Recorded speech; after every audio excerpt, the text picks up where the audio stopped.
now call to order the regular City Council meeting of February 10th, 2025.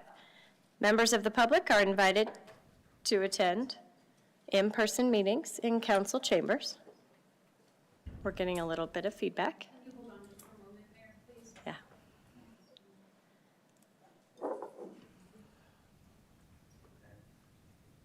Are we good? Nope.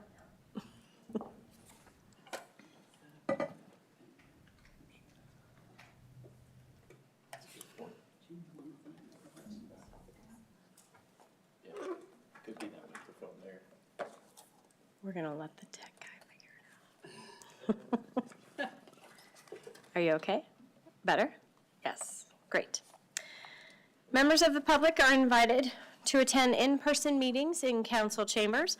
Public access is also available by telephone by using the call-in numbers posted on the meeting agenda. Tonight's meeting will be broadcast on the city's YouTube channel online. Will the clerk please call the roll? Mayor Leidy. Here. Mayor Pro Tem Luke Manhiro-Massa. Here. Councilmember Burns. Here. Councilmember Jaramillo. Here. Councilmember Condo. Here. Councilmember Roper. Here. Councilmember Goff. Here. Councilmember Nowicki. Here. Councilmember Walker. Here. Thank you. Please join me in the Pledge of Allegiance. I pledge allegiance to the flag of the United States of America and to the republic for which it stands, one nation, under God, indivisible, with liberty and justice for all. City Manager Geyer, are there any responses to resident inquiry? Nothing this evening, Mayor and Council. Thank you. Are there any additions or deletions to tonight's agenda? Nope. Okay. Public invited to be heard. This is an opportunity for public comment on any item not set for public hearing. Statements are limited to 5 minutes per speaker. Statements must be related to city business and limited to matters of community interest. City Clerk Small, is there anyone signed up tonight? Yes, Madam Mayor. The first individual on the list is Melissa Ryan. Please state your name and address and provide your comments to council. All right, Melissa Ryan and 11661 Lincoln Street here in North Glen. Two things. I just wanted to come in and thank you guys because they did hang our no trespassing signs up in my alley. Not that I've seen a difference yet because it's winter, so we don't get a lot of that through traffic yet, but kudos. Thank you very much. I also wanted to come and say I understand that there was some funds that are being redirected to help support Adams County events as opposed to individual city events. And I just wanted to say I really appreciate that. I think you guys are looking out for what is best for all of the residents in North Glen. And I really like to see that you guys are listening to people and really trying to make the city better and direct our funds to things that are going to help our community so much. So I just wanted to come and say thank you to you guys tonight. So have a good evening. Thank you.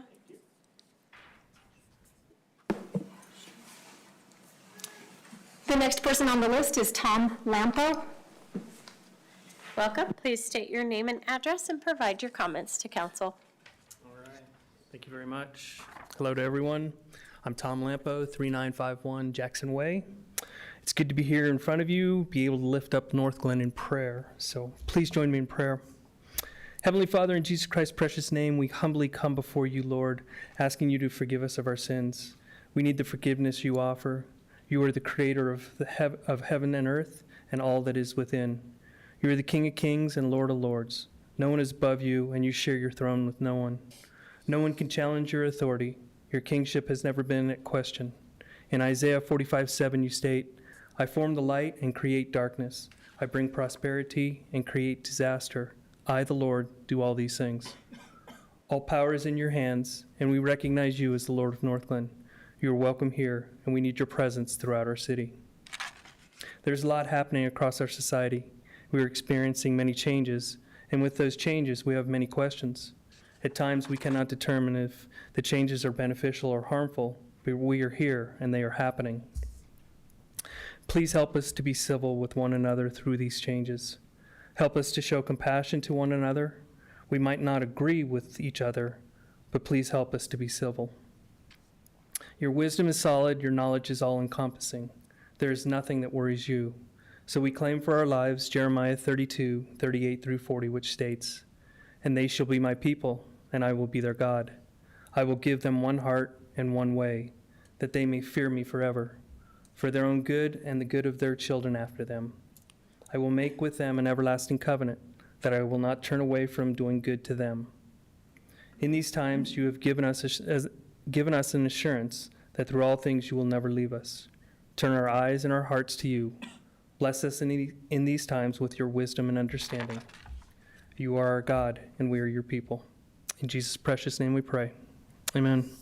Thank you, guys, and have a nice night. Thank you.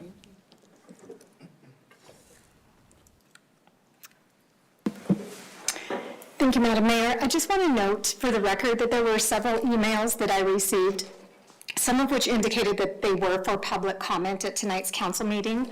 Those were forwarded to City Council before the meeting. So I just wanted to note that I received an email from Carol Semino, an email from Christine Brynzaskis, an email from Valerie Sorter, an email from Ollie Glessner, an email from DC Coulon, and then an email and a letter from Autumn Romero. So council should have received all of those communications prior to the meeting.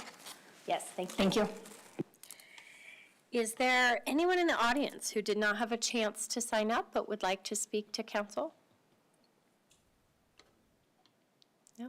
Okay. All right, we will move to the consent agenda. Is there a motion to approve? Motion to approve consent agenda. Second. Please open the vote. The vote is open. Please vote.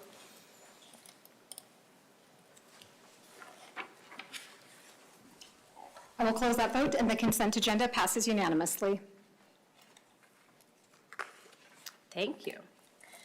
Okay, so tonight we have 3 candidates for our municipal judge position. We have interviews tonight. So staff has provided evaluation forms with the 13 questions that will be asked of all candidates. Council, please use the form to rate the candidates during the interviews. And then we will pass our form down to the city clerk after each interview. We will get our forms back during deliberation. And so Deputy City Manager Loveland will bring each candidate into council chambers when we are ready for the next interview. We have 45 minutes for each one. As we look at the 13 questions, I'm going to assign questions and then each of us will get a turn to read those aloud, if you're good with that. So I'm going to do the first one. And then Nick, will you take number 2? Yes, ma'am. Megan, number 3. Tell Adam he's number 4. Jay, you're number 5. Excuse my lack of formality, I apologize. Councilmember Goff, number 6. Councilmember Kondo, number 7. Councilmember Roper, number 8. Mayor Pro Tem, number 9. And I'm going to do 13, so then I'm going to go backwards. I'm going to have Mayor Pro Tem do 12, Councilmember Roper 11, and Councilmember Kondo 10. And that covers everyone. Is that correct? We good? Okay. Any questions before we begin? No. All right, I think we are ready. Our first candidate is here and available. Perfect.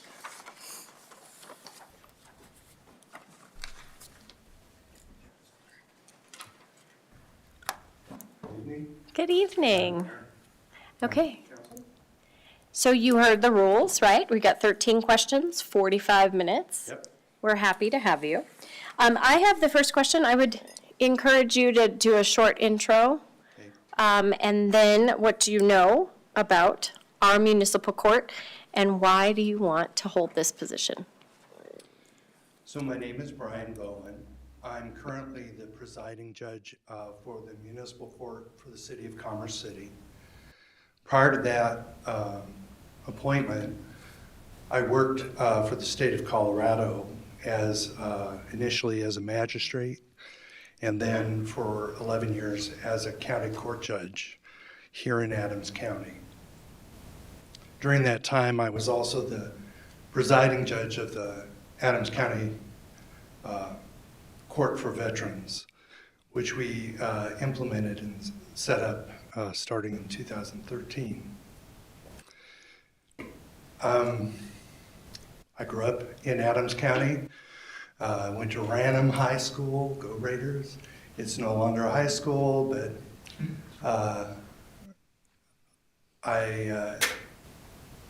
the first part of my career, I was in private practice. I worked for the law firm of Gaylor and Merrigan, and the day I got sworn in as a lawyer, that night I did municipal court up in Brighton as a prosecutor. And they were happy to not do it anymore, let the new guy do it. And so I've worked with the municipal courts throughout my private practice career, both as a prosecutor, special prosecutor for the city of North Glen, and eventually I became a municipal judge, associate municipal judge for a number of cities, filling in when needed, Thornton, Westminster, Commerce City, North Glen, Wheat Ridge. And then I became a magistrate in the 17th Judicial District. I had a number of assignments, including juvenile, delinquency, and dependency neglect. I worked on the truancy project extensively with District 12. I also did domestic relations court, small claims court at night for 11 years. I liked it because you get to teach people, and kind of at heart, I'm a teacher. I also have been I worked for 15 years for Ames Community College as an instructor in criminal justice, and later towards the end I was working with the police academy. And then I'm on the community liaison board for the School of Social Work at Metropolitan State University. I started at Metro, I finished at UNC, went to law school in California, which is a good thing to do, but I knew I was coming back here, and I did. So I've had a lot of experience working with the courts. Been a member of the Municipal Judges Association since retaking the bench in the municipal courts. And I'm interested in working with your court in part because while I did retire from the state, I think I still have things to offer. I know this community. I worked in Adams County with the Adams County Coordinating Commission on Alternative Sanctions, and I think we can do better. When we get to working with courts, that's part of why I implemented and volunteered for and worked to implement the Veterans Treatment Court. I've been to numerous trainings, filled in with the drug courts. For 3 years, I did all of the mental health certification hearings in Adams County. So I know people have needs, and the municipal court is often a first place of interaction for members of the community with the judicial system and government. And it's our opportunity to do a good job with it, make meaningful changes. We're not here to make Boy Scouts. I tell people it takes 120 hours of community service to become an Eagle Scout. And we're not making Eagle Scouts. So we need to be mindful of the imposition of sanctions that are congruent with what the offense is and how we can get to good results of changing behavior. That's my introduction.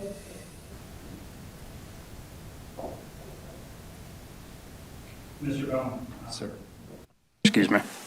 Describe the experiences you believe make an appropriate selection as the City of North Glen municipal judge. Well, as I've indicated, I've worked with the municipal courts in this county and other counties for a long time.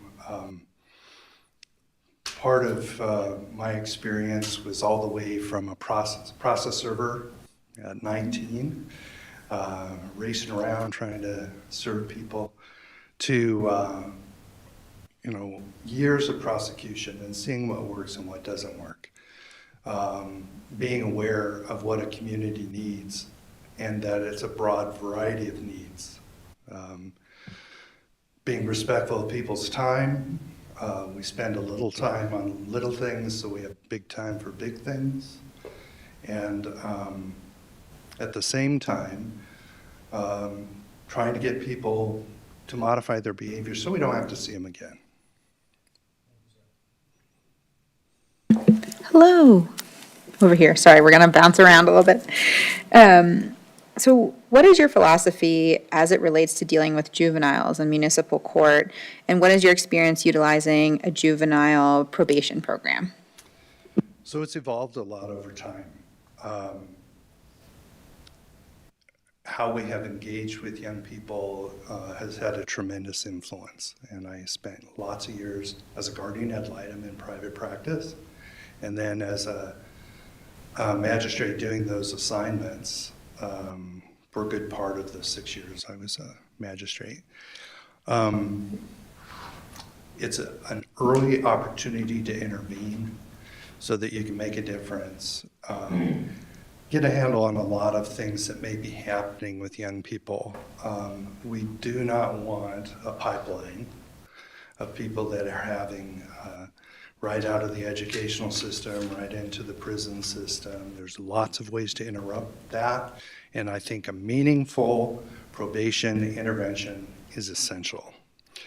I'm pleased to hear that there are resources available for that because, I was a young person once too, and people gave me opportunities. They saw that events that may have happened weren't the final conclusion of where I was going to be.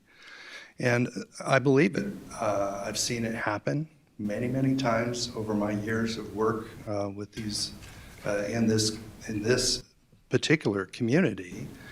And I also worked in Los Angeles with the mental health branch of the Public Defender's Office in Los Angeles County during law school.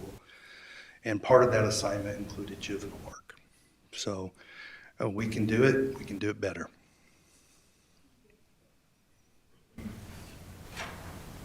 Thank you for being here, sir. Describe any experience you have regarding nuisance abatement and/or code enforcement, including building code enforcement in municipal court. So various courts that I've worked with have handled it in different ways.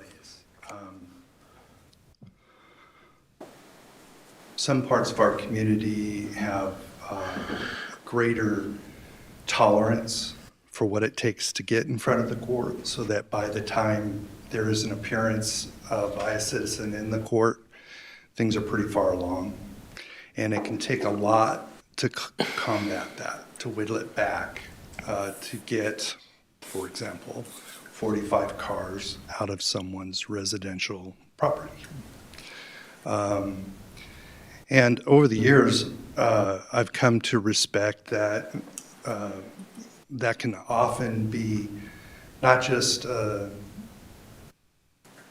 contrarian approach to working with the community, but can also engage other things such as mental illness and poverty issues. I went to a program called Remember up in South Dakota on the Pine Ridge Reservation, and they reminded us that a junk car in the yard isn't just a junk car in the yard, it's a bank account. If you need to pay a bill, maybe you take a door off. Maybe this month you sell the bumper. So not that that needs to trump a municipal ordinance or enforcement, but it's just something we need to be mindful when we engage that person as they come into our system. There's lots of opportunity for community engagement prior to the courts, but once that happens, we need to be mindful of it. People have different perceptions of why they live out west. You know, I want elbow room, I want to be left alone, I don't want to be bothered. But as part of a citizenry of a greater community, there also have to be regulations and they need to be enforced. But how we do that can make a big difference. Thank you. Yes, sir. Hi, Mr. Bowen. I have your next question. How has your previous experience as a prosecutor or as a defense attorney, or both, influenced your approach on the bench? Well, really, it's a lot of, let's not take a lot of time with small matters so that we can spend a lot of time on big matters. I move a docket along. I'm respectful of people's time. I'm a believer that video that we were all roundly introduced to during the COVID challenge, it works, and it worked remarkably well, and we did it overnight. Probably a third of the cases we do in Commerce City, we're able to do remotely, and we run it simultaneously with our regular docket. Now, there are some people that have tried real hard to get themselves in the position they're in, and we need to honor that, and some people we need to see in person. But at the municipal level, the broad majority of what we will deal with, if someone can go out to their car, tell their boss they need to take a break, get on their phone, and Zoom in and do a hearing with us, let's do it. I have, in my past career at the state, had people on top of Lookout Mountain in a hard hat calling in to take care of their business in front of the judge, and darn it, they showed up. And that's evolved over time too. You know, there was a time when this judge, me, I'd send people home to change. They weren't dressed appropriate to be in court. Now we're happy they're there. I recognize that, you know, for some people, truly, what they're wearing may be all they have.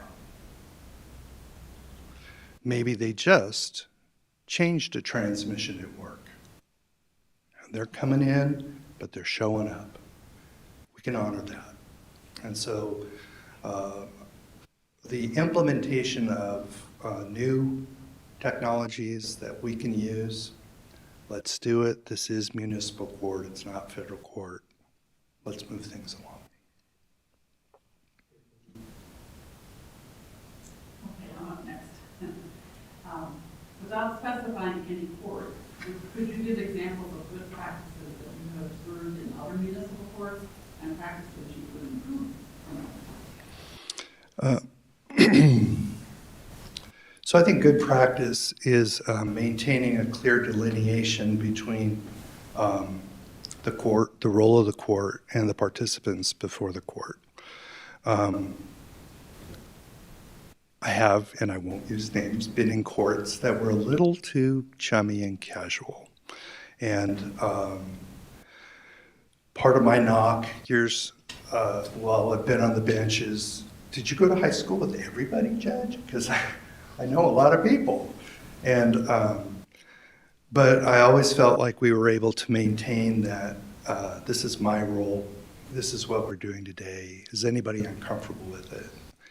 If there's an issue, you know, I am not the only judicial officer in Adams County who can hear your case.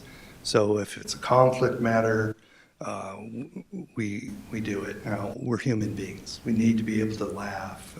For many people, it's the first experience with the criminal justice system, and they're scared out of their wits. And so you want to be meaningfully comfortable in engaging them.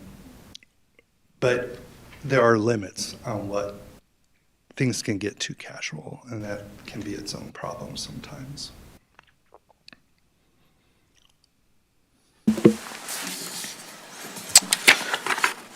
Thank you for being here, Mr. Bowen.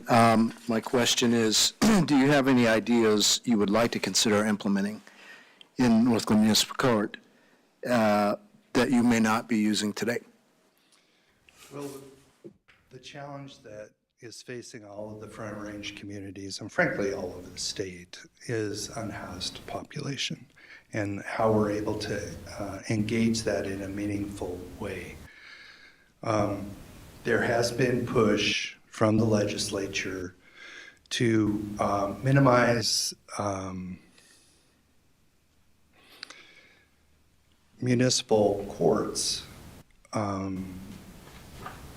activities that bring people before municipal courts, so that it's getting difficult to resolve the cases. Difficult for the business owner who may have been shoplifted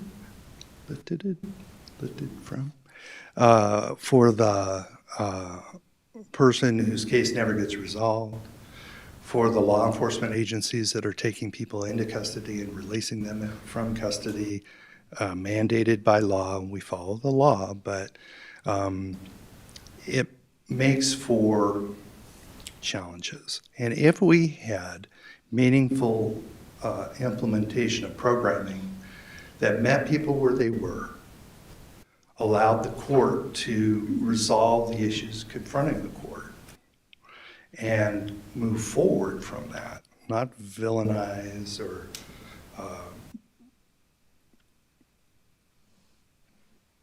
push people out of the community, but recognize that what we're here about is the offense that brought you before the court. Oh, by the way, how are you doing today? I haven't eaten in 3 days. Having available from the city at a point of engagement, which is the court, it can be meaningful to engage them right at that front door. So I've seen this happen. I did it with our Veterans Treatment Court. We had health providers, we had the VA in our courtroom with a laptop. They could say your next appointment is, or hey, you missed your last appointment, right into the VA. We had community service providers who came right to the court on a designated docket so that they knew when we needed them to be there. The city knew when to set those cases so that those people would know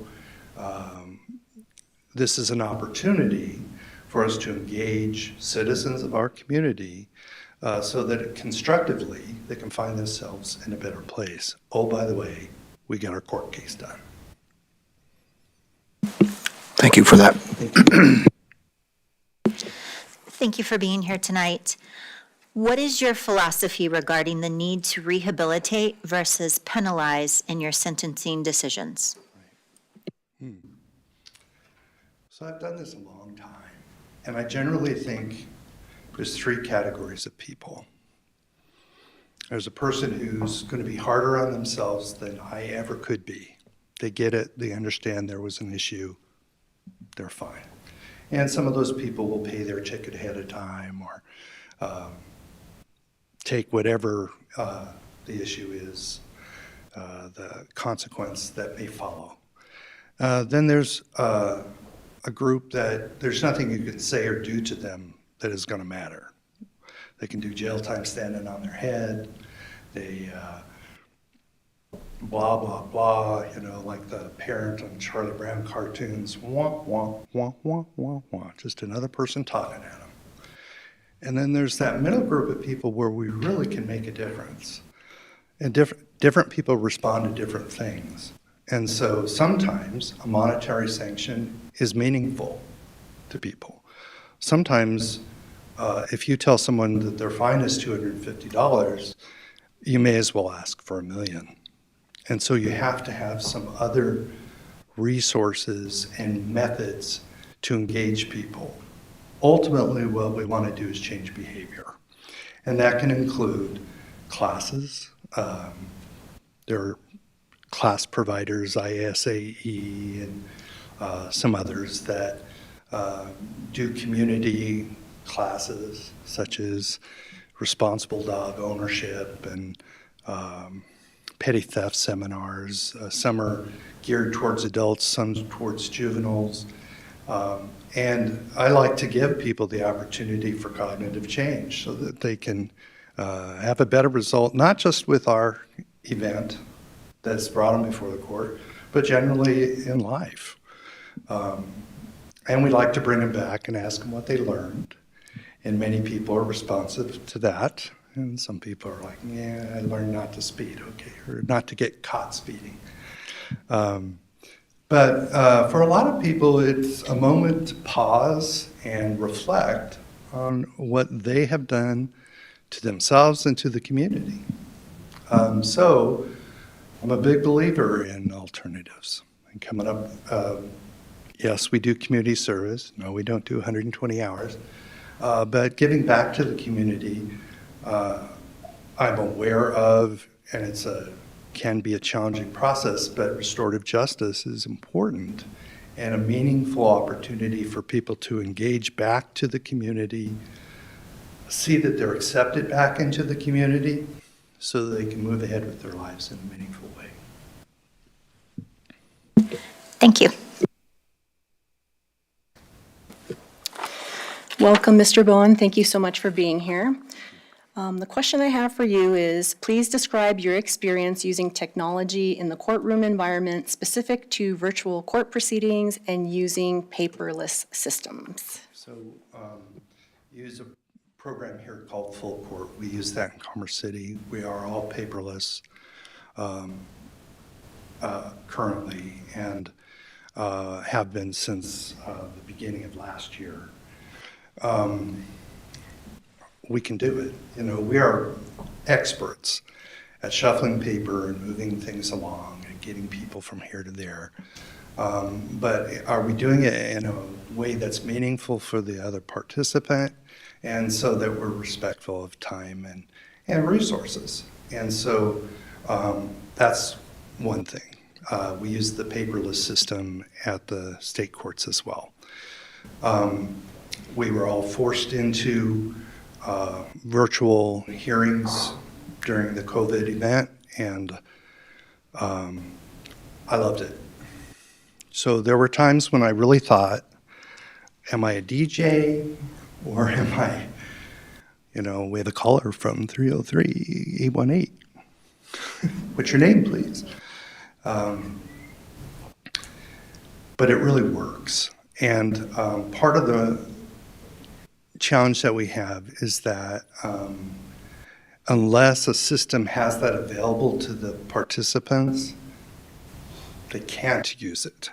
And I think we should be able to use it. We use it very successfully in Commerce City. There's, again, state legislation that's wanting that it all be videoed and it all be available. We video all our hearings, both in person and video, and then they're stored on the web or the cloud there. And then they're available as a record of what's happened, and also it affords people the opportunity, as I indicate, to log on and handle their case for the most part. There are some cases we can't do that, but for the most part.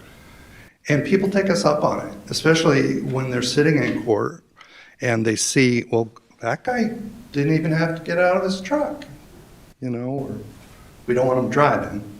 But it works, and I'm a big fan of it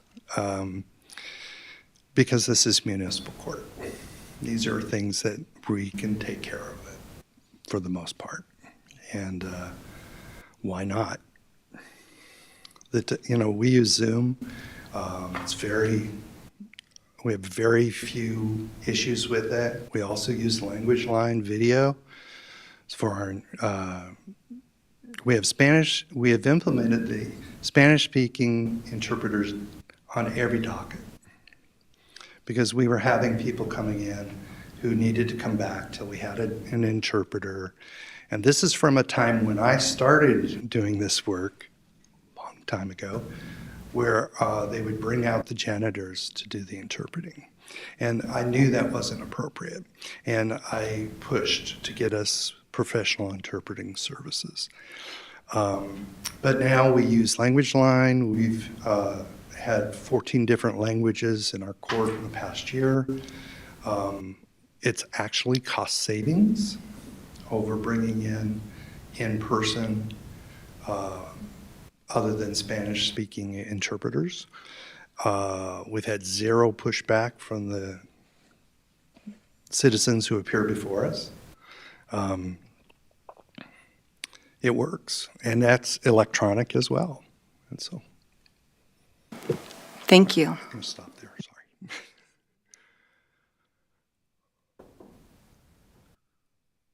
sorry. Madam Mayor, point of privilege real quick here. I was under the impression that the question that I'm asking was stricken, actually. Well, that's what we have, so Okay, make it. so I will, well, we will improvise. And you may find this question interesting. Should you lack the prior bench experience, what knowledge or experience do you have that makes you best qualified for this position?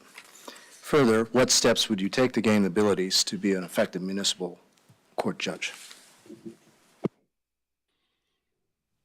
Well,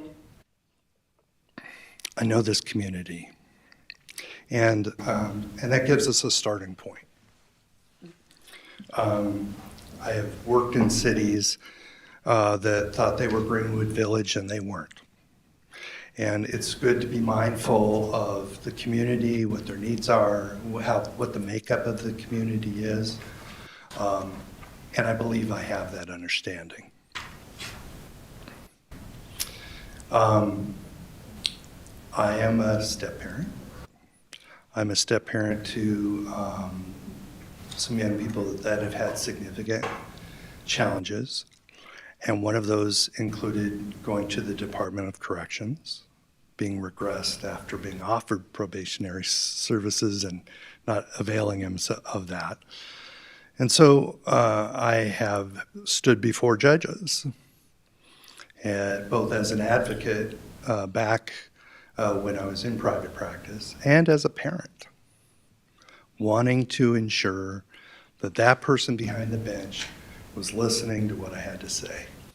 Now, for me, it might be one of 113 cases, but for them, it's their case.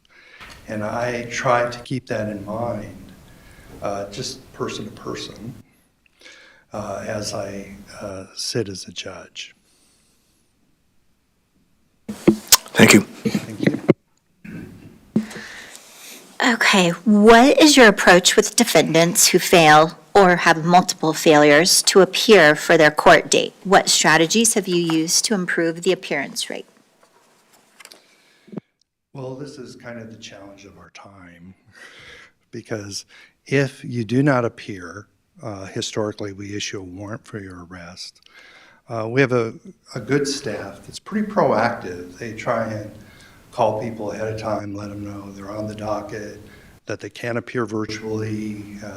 They're pretty proactive at that. We have the state has, and we have a text system that reminds them of court appearances. And once they don't appear, we don't go out and knock on their door.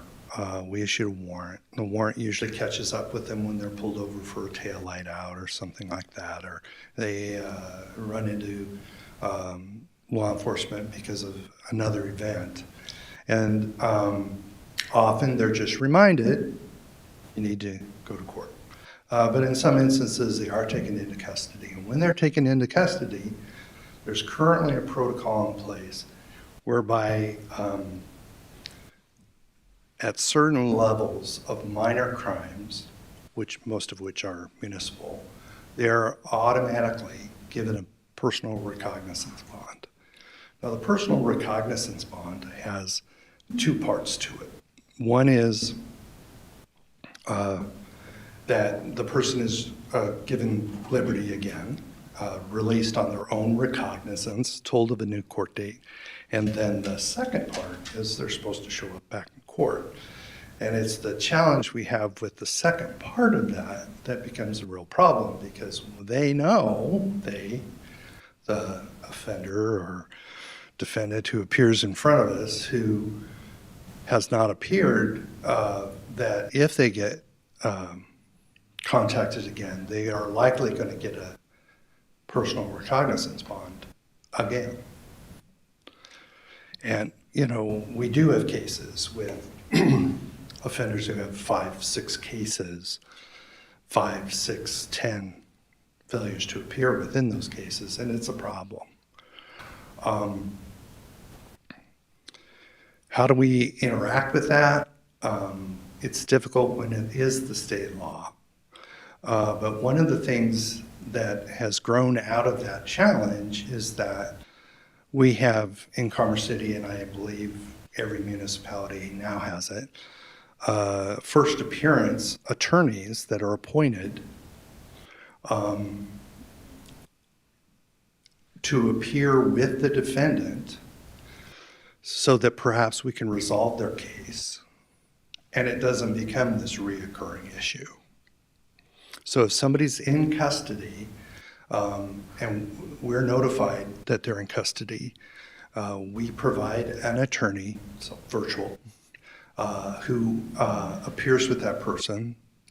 The court is advised, the court advises the prosecutor looks at the case, sees if they want to make an offer or dismiss the case or what they want to do. That's written up, paperless, and provided to us, and then the attorney who's appointed to represent them has an opportunity to interact with that defendant and perhaps resolve the case so that it doesn't continue to be a recurring issue.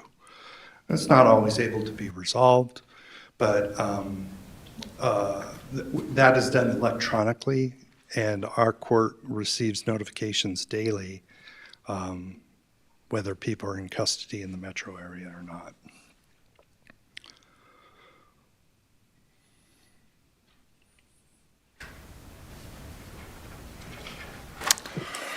Okay, traffic complaints are one of, if not the top concern in our community. How would you handle traffic-related cases in your courtroom? So there's two parts to most traffic cases. Well, I'm going to say three. So there's the offense and what do we do about it? And then if there's an accident, what do we do about it? Those are very different things. One of them is the Colorado Department of Revenue Motor Vehicle handles driver's license to operate vehicles in the state of Colorado are given points. And depending on your age, depending on circumstances, you're only given a certain number of points. And so those kind of become their own form of immediate consequence to the driver. Obviously, they're entitled to have a trial. We do some trials. We don't do many. We simply don't. That's just how it is. But they are entitled to have a trial, and often that's a trial to the court, which means to a judge. And we make a determination whether or not the people have met their burden to establish that the driver committed the offense.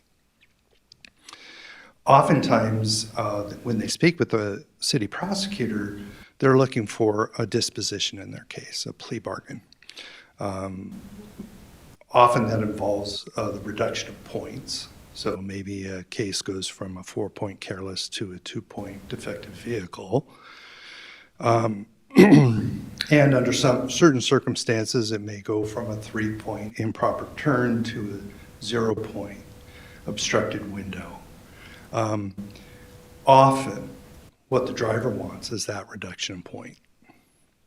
But as another incentive, fines seem to work for some people. There's a fine line between fining someone too much money where they can't pay it, won't pay it, or they just get angry at the court, at the city, because all you're doing is raising revenue, which we do not do. But it can be a meaningful sanction for some people. And then having the opportunity for driving schools, alive at 25, level 1, 2, 3 traffic. We do a fair amount of that, especially with the younger drivers, where we can perhaps make an impact so that they can retain their driving privilege but benefit from the engagement with the programming. Thank you. But it's a problem everywhere. I drive around here too. That is true. Okay, so just wanted to check the time real fast. Yeah, I'm a talker. So you have 6 minutes, a little over 6 minutes left. What should we know about you that we haven't asked that would assist us in determining whether you are a good fit for the City of North Glen Municipal Court? Fit. I was once on an interview panel where one of the judges talked about fit, and I what does that stand for? F-I-T, what? He goes, no, the fit. I think it's my history and knowledge of the community. I believe I have a track record of engaging, not just showing up and doing my docket and moving on, but engaging the broader community about how we do what we do. And, when we implemented the Court for Veterans, and I know I've invoked that a few times, but, we did it without grant funding. We did it out of existing funding. We did our trainings in a manner so that it was, we had transparency. Anybody who wanted to attend our trainings could come to our trainings, and we did. And we had 2 and 3 deep. So we had the people who were going to be on the team, the people who were interested in the team, and the people who just wanted to learn. And I'm all for that. I'm a teacher at heart, and I really think that when people are in front of us, this is an opportunity to teach them so they don't have to come back. And I tell them, tell everyone you know to slow down. Because word of mouth matters, And if we can make a difference so that their life is better, they don't have to come back, truly put me out of a job. No, I don't think that's going to happen, but I wouldn't lose sleep if I did. The other thing I want to tell you about me is I believe people gave me support when I was young. So I think I became a lawyer because I got too many traffic tickets, and I had to hire a lawyer. I'm not going to say names, but it introduced me to the law, and I got to see a lot of places. I had to take files to a lot of courthouses and see a lot of judicial officers and interact with the support staff. I have a great rapport with my support staff, and at least I think I do. And it didn't define who I was, okay? It gave me the opportunity to think, well, maybe I want to do this. And one of the attorneys I worked for when I was up in Greeley, he used to pay me $15 a week to come in and clean his office. And I did that on Friday nights and then sometimes Saturday, and then you get crazy busy and you're working 2 jobs, you're going to college, and all of a sudden it's Sunday night, you're cleaning. And then one Monday morning I'm in the office, cleaning his office before he comes in, and I hear the vacuum running. And I go down the hall and it's Judy, his clerk, or his secretary, and she worked with him her entire career. He just retired last year. And I said, Judy, what are you doing? And she goes, well, I'm vacuuming. Bill pays me $15 a week to come in every morning, or once a week and vacuum. I go, Bill pays me $15 a week to come in and vacuum. And I realized if you could be a lawyer, a hard worker, and a good guy, maybe you could do things. So that's kind of my approach. We can get things done, we can do them well, but we can have a heart. Thank you. We really appreciate your time tonight. Absolutely. Any other questions? We are at the end of our questions. I'll just throw out too that I married a court clerk. And my mom was a teacher. So. And I ran the truancy program. Did I say that? So we can make a difference and we can do it well. Thanks for your time. Thank you so much. We appreciate you. Thank you.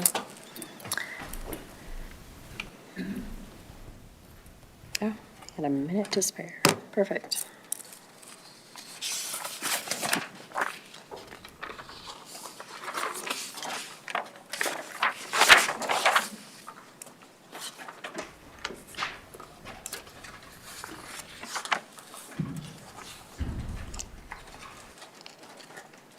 So we're gonna pass these down to City Clerk Small. How are you? You feeling better?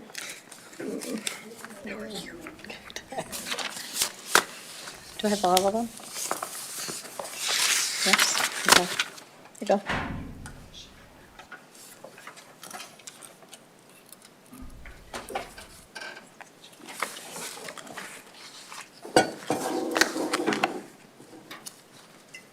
I was just double checking.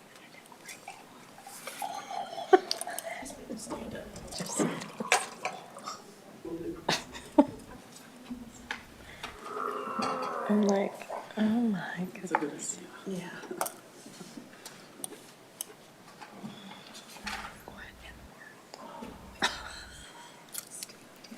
Will we be asking some questions? Yes, yes. It does feel awkward to ask that. Yeah, I just sat there like, I know, but I felt like it worked out.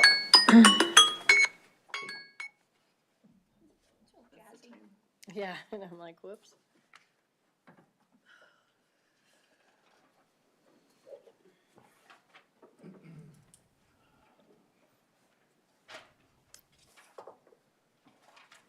Yeah, this is obscene. It's ridiculous. Yeah.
All right.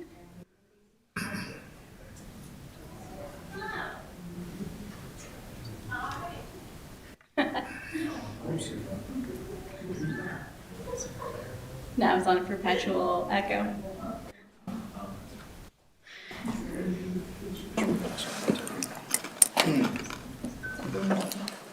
Never done that. Okay. Welcome. Thank you for being here. Of course. So we have 13 questions for you and 45 minutes. So you have plenty of time. We're each going to take turns. They may bounce around a little bit back and forth. I'm going to start with the first one, and feel free to do a short intro before you begin. But question 1 is, what do you know about the City of North Glen Municipal Court, and why do you want to hold this position? I'll try and remember all of that at once. So I'll start with what I know about the City of North Glen Municipal Court. I had the opportunity to speak with Judge Balehash about the court. Her and I actually worked opposite each other back in Broomfield back in the day. So I had a chance to chat with her and see, where the court's at, what the number of days are, what the court's kind of current priorities are. So I understand that, the numbers are rising with the court, so the half day has been added to try and help with some of the summonses that are rising, and I did see those stats as well, that you have been seeing a pretty steady increase in the number of summonses over the last 2 years.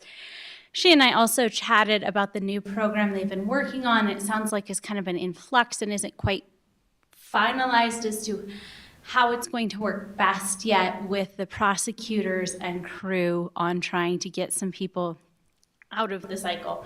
The people that are kind of the common frequent flyers, and trying to get them more resource attached so that hopefully those low-level offenses that tend to happen with individuals that are not resource attached can get out of the cycle and hopefully only see them in pleasant settings within the community. I also had a chance to speak with the court administrator I used to work with in Fort Collins, and she shed a little light on just kind of some of the background she knows of, like, what systems you guys use, which is the same system that Fort Collins uses, so I'm fairly familiar with that. All of those general kinds of things that come with how a court functions. Why I want to do this job, I believe, was the second half of your question. Is that correct? All right. I have wanted to be a judge and have now been a judge for a while. I would say the judicial officer who inspired me to slowly shift from being an advocate to wanting to be a judicial officer was the judicial officer I was in front of in Broomfield. That was Judge Amy Bachman. We had a particular case where she took a chance on someone who was a longtime heroin addict, had the criminal history to match being a longtime heroin addict, and took a very hands-on approach with her, but gave her a probationary approach and kind of worked with her, walked through her case for 2 years with her and probation. And at the end of that 2 years, we were able to see her sober for a full year for the first time in a very, very long time for a person of that age. And that was the time when I started to realize just how much of an impact a judicial officer who cares about the people in front of them can have on their particular community. I'd say that's the point in time I realized I wanted to be a judicial officer. Farther back in time is probably when my trajectory changed. My first year of law school, my grandmother passed away.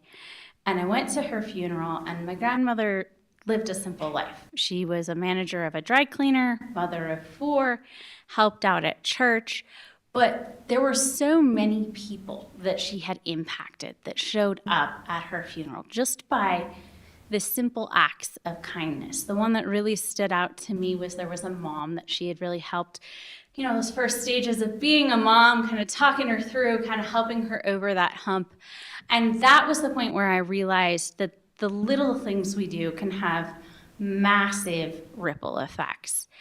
And that's really what I try and do on the bench every day, is make sure that what I am doing sees the person in front of me and hopefully starts that chain in a much better direction.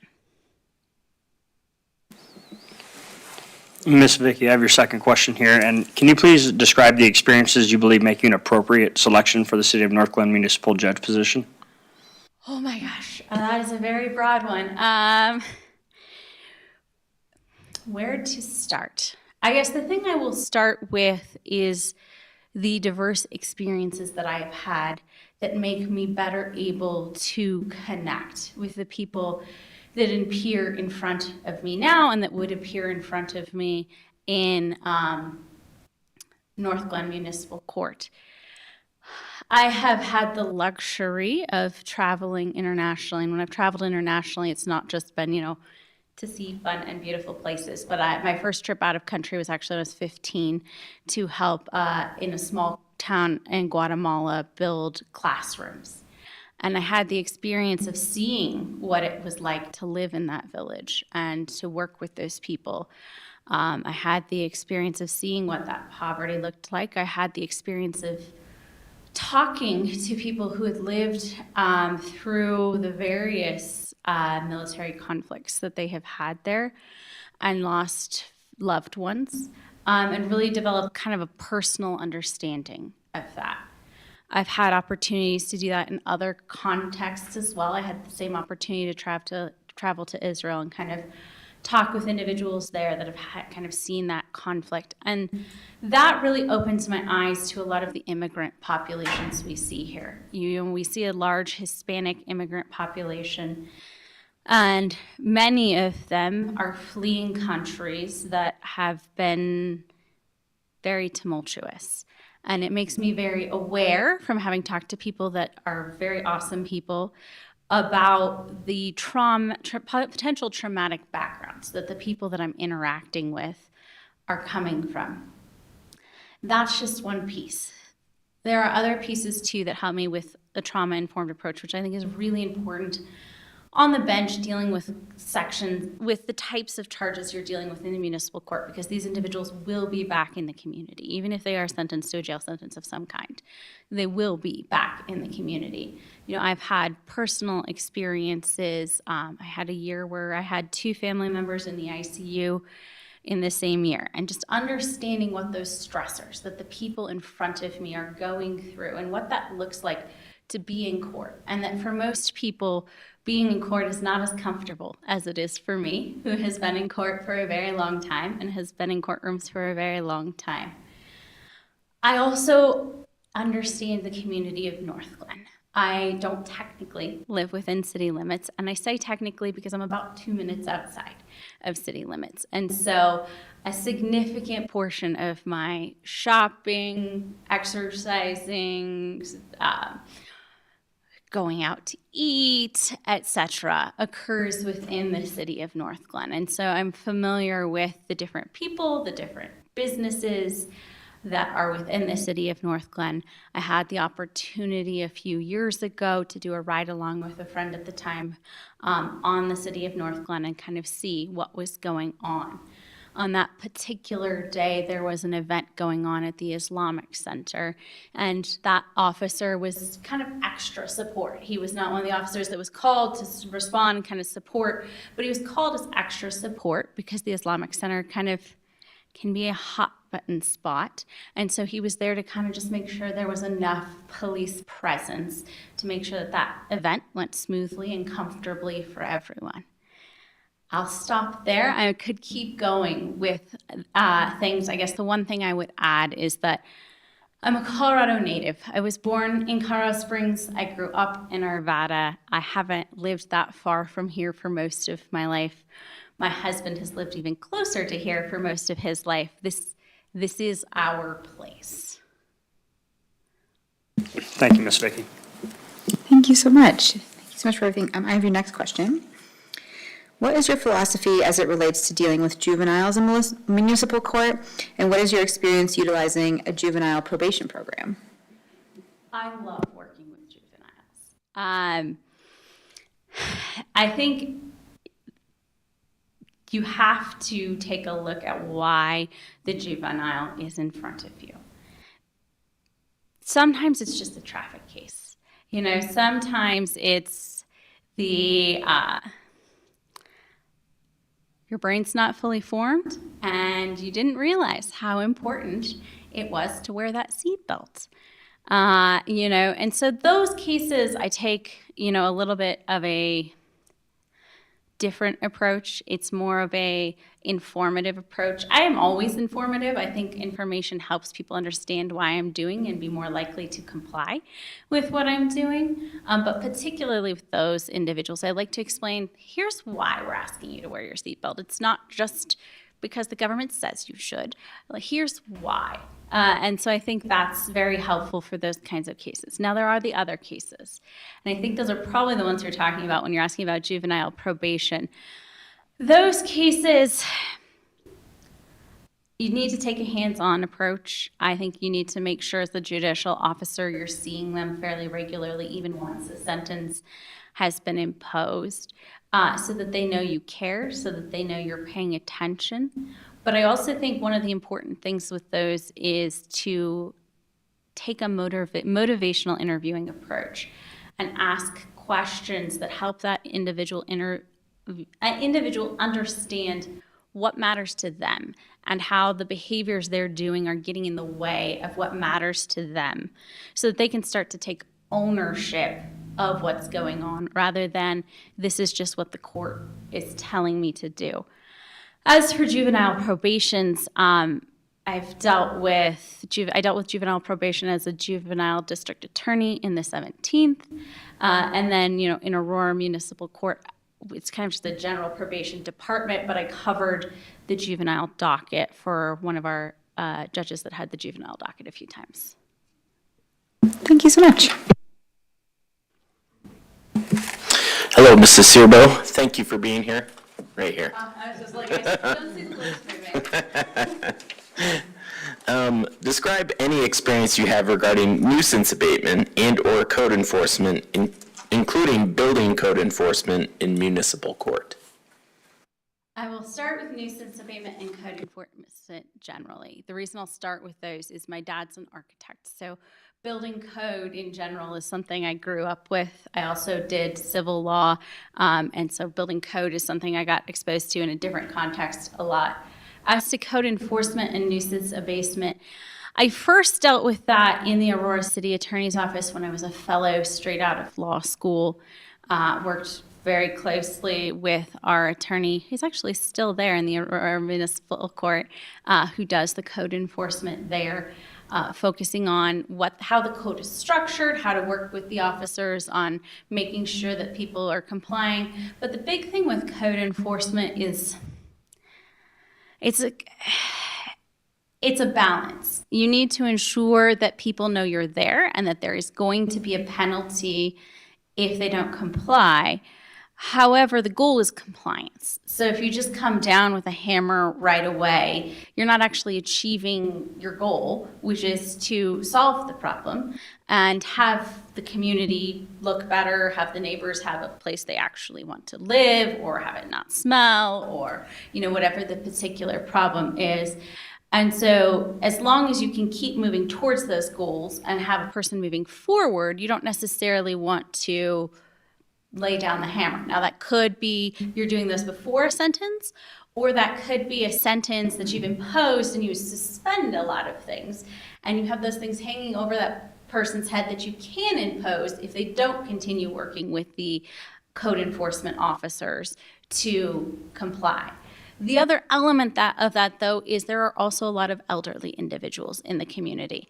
And so that's a part where you need to be very plugged into your community and know the volunteer resources available to help those individuals and be able to recognize this is someone that maybe we just need to call a timeout on. I need to get them a list of volunteer resources that can help them. And then we'll come back in 30, 60 days when they've had a chance to work with that resource and see where we're at. Because they may want very well to have their house compliant, they just don't have the ability to comply. As to building code, like I said, I'd circle back around. That's more of a civil experience. I've worked and walked through a lot of building code, from how often you have to remove snow to actual, building code. Is the stairwell right? Or is there appropriate signage and appropriate warning? That's a completely different set of rules that gets very complex quickly. Thank you. How has your previous experience as a prosecutor or as a defense attorney or both influenced your approach on the bench? So I started at the Federal Public Defender's Office as an intern in law school. I did that for a semester in law school. And then when I graduated in a very challenging legal economy, the Aurora Municipal Court and then the 17th District Attorney's Office are the places that had an opening for me. So those are the places that I ended up. I would say that both have informed how I approach. I think having sat on both sides, the biggest thing that I see is that people are people. You know, the same individuals that I saw in the public defender's office are the same types of individuals that you see as a victim in the district attorney's office. You know, it's the same communities and the same individuals that are getting impacted. I had an individual when I was at the public defender's office who was in for some particularly heinous crimes involving child pornography, but he himself had also been a victim. He had been a victim himself of sexual abuse as a child. And so there's this cycle that we have to be aware of, and we have to kind of keep an eye out for the fact that crime is almost never as simple as we would like it to be. Every once in a while you get lucky, and it's the 15-year-old who stole the Snickers bar because they wanted to test the limits, and it's a one-off, and you move on. But there are cycles, there are underlying cultural event reasons, there are underlying psychological reasons that things happen, and I think it's really important to view people as people. Now, that doesn't mean that serious crimes don't get punished seriously. I very much believe that there are times where, as a society, we have to punish people seriously because there are crimes that require that. A lot of those don't tend to happen in municipal court. In municipal court, as I said before, they're going to be back in our community. We want them to be back in our community with as much support as possible so that whatever that underlying reason was that they had the sentence, hopefully it doesn't happen again. And the same is true with victims. You know, I want the victims to feel supported. I want them to feel heard. When I start a docket, anyone who comes up to speak to me, I make sure to acknowledge them. I make sure to see them. I make sure any victim on a relevant case, you know, there's some cases that it's just not relevant for a member of the community to speak, has an opportunity to speak and be heard. And I think that's a really restorative part of the process. You know, even if I don't impose a sentence that a victim wants, if they have an opportunity to speak and to be heard and to be listened to, that can be really helpful in their recovery in the process. And I think the same can be true for defendants. If they have an opportunity to speak and genuinely feel listened to by me, even if I don't give them a sentence that they like, they're more likely to feel understood and more likely to be able to move forward from the event.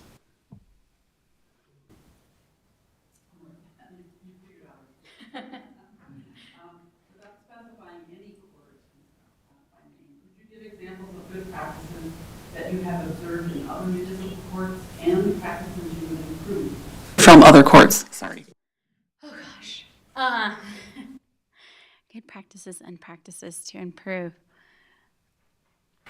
I think the first thing is to make sure that things are streamlined and efficient, that there's good communication. One of the courts I've worked for was very good about making sure to send out text reminders before even the first appearance, having email communications available, and being able to communicate with people in the forms that people are used to communicating in. Courts can sometimes get stuffy. We can sometimes get stuck in the paper and stuff that we're used to. And they were very good at using, you know, text and phone calls and emails and the things that everyday people use to communicate. That court was also very good about sending out the rights advisement before court started to those people. And I think that was very, very helpful. I have found the vast majority of people don't take the time to read that rights advisement and don't fully understand it, especially, and I'm thinking of another court that had a very wordy rights advisement, if it's done right there that day. And that first parents' rights advisement, in my opinion, is very important. That's the right to trial. That's the right to counsel. That's the right to an appeal. That's the right to remain silent. It explains to them, if it's well written, how to talk, who they can talk to and how. I remember my sister-in-law, she got a traffic ticket, and it just reminded me of how much I know about the process that most people never really know about the process, because she didn't even know, who am I going to go in and talk to? Who am I going to go in? How does it work? How does, I know I have a ticket. I know it's a mandatory appearance, but how does the process work? Who do I talk to? And so I think the best courts help provide that information up front and kind of shove it at you almost. If you leave it on a website, only the most diligent will find it. I think those courts that have the luxury of it, which are normally the larger courts, have interpreters available, especially for the Spanish-speaking population. If that's not available, having clerks at least one clerk that speaks Spanish, because it's just such a significant portion of the population.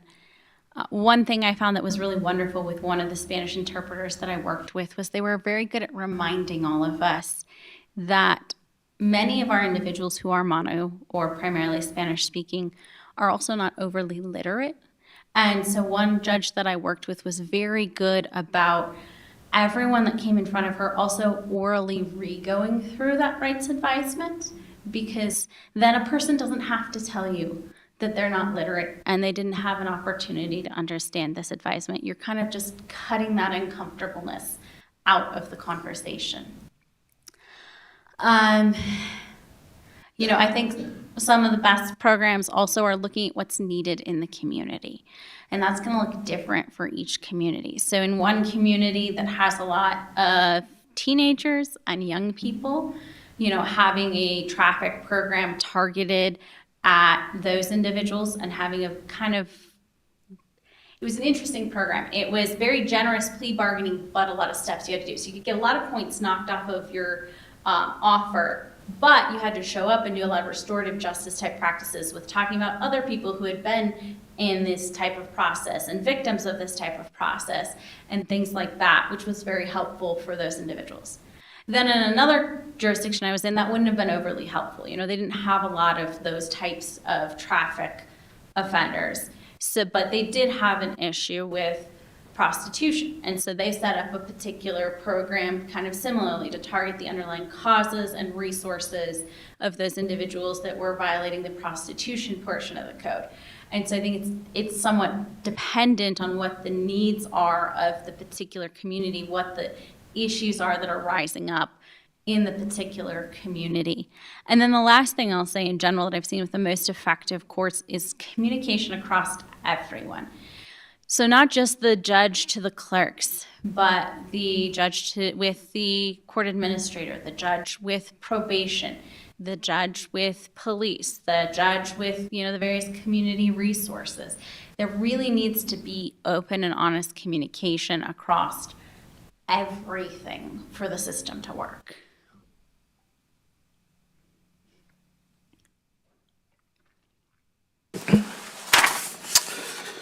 So thank you, Ms. Cirbo. My question is, do you have any ideas that you would like to consider implementing in North Glen Municipal Court that it may not currently use today? I do have a few, and I'll get to those in just a moment. I will say the first thing that I would always do is sit down with the people that are there and see what ideas they have. Because I'm coming in from the outside, and I may have a perspective on what works or what doesn't work, but I'm not the one there 24/7 right now. And honestly, in my experience, the clerks tend to have some of the best ideas because they are the ones dealing most directly with the public. And they are the ones that the public feels the most comfortable with, for better or for worse. And so they're getting the most unfiltered information from the public. That said, I think I would love to finish fleshing out the program that Judge Bale-Hash is working on with probation crew, prosecutors, et cetera, to kind of figure out what that looks like. I think that could be a very valuable resource. I've talked a little bit about language accessibility. I think that I looked through the court's website, and the court's done wonders for accessibility generally already. It's got a wonderful video on there that walks people through that process of if I show up to court, how does this look? What does this look like? It's one of the best ones I've seen done. There is a Spanish link, but the Spanish link is still a person speaking in English, and that gets back to my issue with literacy. And so I think I would try and work with one of the interpreters that is available to the court to have that be an oral Spanish video. There was also on the webpage a really awesome thing that says, we'll have an interpreter available on these days for people who need it, but that was in English. And so I think I would have that written in a couple different languages in a spot that's kind of obvious for people, so that those people who are not predominantly English speakers would, be able to see that and be able to feel comfortable with that. Because on the languages other than Spanish, that can sometimes be challenging. I've run into with some of the very, very, very minor Southeast languages, even with something like Language Line, trying to get access to interpreters for those people can be hard. So trying to make that as obvious as possible to try and smooth that process, I found is very helpful. And then I think for the rest of the things that I would do, there's so many good programs already in place, CRU, et cetera. I know there's also, you guys also have, they're not necessarily tied with the courts, but there's DICE, there's CCP. I think before I were to dive too much deeper in, I would love to take some time to just see what those groups already know about what's going on in the community in terms of needs of community connection, in terms of needs of inclusivity, what's going on, meet with some of the people who regularly talk with small businesses, because I think North Glen, like the vast majority of cities, is struggling with shoplifting, and every city is trying its own creative solutions, and I don't know if any creative solution is solving the problem as much as cities would like. So talking with the business owners to see if they have a solution we haven't tried. Okay, thank you. Hi, thank you for being here. Your next question is, what is your philosophy regarding the need to rehabilitate versus penalize in your sentencing decisions? Well, I think you'll be able to tell from what I've said so far, my ultimate goal is always rehabilitation. But there are situations, depending on the person's life philosophy, how resistive they are to the criminal justice system, etc., where if there's not a penalty hanging over their head, you are not going to get anywhere. And so, and there is also a need for a deterrent effect. There are certain offenses where that's more helpful than others. Perhaps, for example, the fireworks and having posted everywhere, this is the fine you're going to pay. I think that's a little bit more deterrent sometimes than, say, with a shoplifting. There's so many different factors going into shoplifting. Saying this is the fine no matter what, and shoplifting, I just haven't found helps stop shoplifting. I have found that one of the jurisdictions I worked for, and you may know which one, struggles a lot with shoplifting. It became a destination for shoplifting. And that's a more complex problem than just saying, well, every time you come here, this is the penalty you're going to get. Shoplifting has many causes and many reasons. And so I think you need to take a little bit more of an individualized approach when you get someone in front of you to see, okay, why is this person in front of me? Is this a resource problem? Is this a drug support problem? Is this I just don't care about the system problem? And so that kind of depends on the person in front of you. I try to strike a balance ultimately in my sentences between making sure, which I believe the Constitution requires me to, that similarly situated people are treated the same. I believe that is justice and the Constitution requires it. And also seeing the person and making sure that the sentence I'm imposing actually helps get at the root problem. Thank you. Hello, thank you so much for being here. My question is, if you could please describe your experience using technology in the courtroom environment specific to virtual court proceedings and using paperless systems.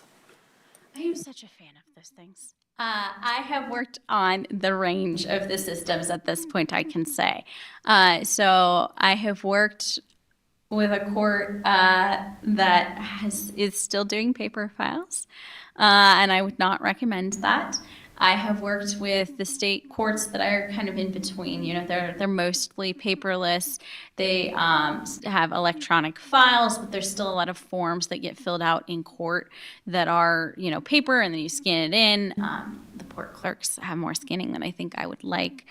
And then I have worked with another jurisdiction, another municipality that is very good at the vast, vast majority of their forms are electronic, or the record is made in court in such a way that the form is not even needed.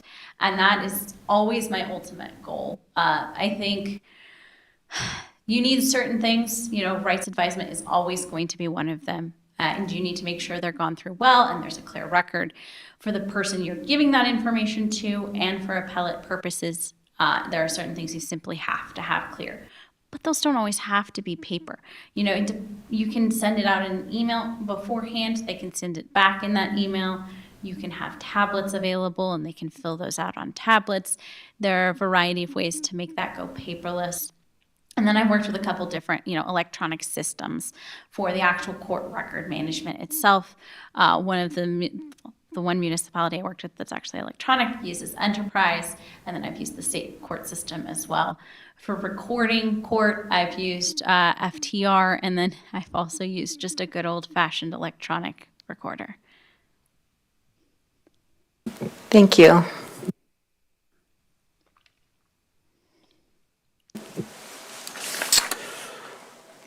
Back over to me. So we're mixing it up a little, All right. just to see if we're all awake, and namely us being awake, not you. Should you lack prior bench experience, what knowledge or experience do you have that makes you best qualified for this position, and what steps would you take to gain the abilities to be an effective municipal court judge? Well, as you can see from my resume, I've spent over 2 years in municipal courts as a relief judge in 2 other municipalities, 2 very different municipalities within this state. And so I think that helps me a lot. And I've learned a lot from the different administrations, the different codes, the different needs of those 2 particular cities. I mean, for being metro cities, they are 2 very different cities with very different needs and very different approaches.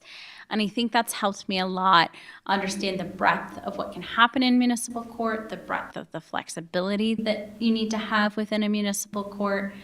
I also get the luxury of having a lot of people I know to reach out to. I know several presiding judges throughout several cities' municipal courts. I know several relief judges. I know a few state court judges. I have a mentor who's a retired senior judge, who is a senior judge, retired from state court largely. And so I have a wealth of resources to reach out to. If I have any questions on, does this work? Does this not work? How are you doing this? You know, brainstorming an idea. This idea may seem new to me. I'm sure, let's make sure this is actually new and someone hasn't tried it before. You know, I've been on the listservs for several years now with the Municipal Judges Association, kind of seeing what people are trying, the issues that are coming up. And that listserv is also very helpful for when newspapers start sending requests to the same, to various courts, and we start to see the same trends and start to realize that there's something coming at us, and we might want to be aware of what is coming at us.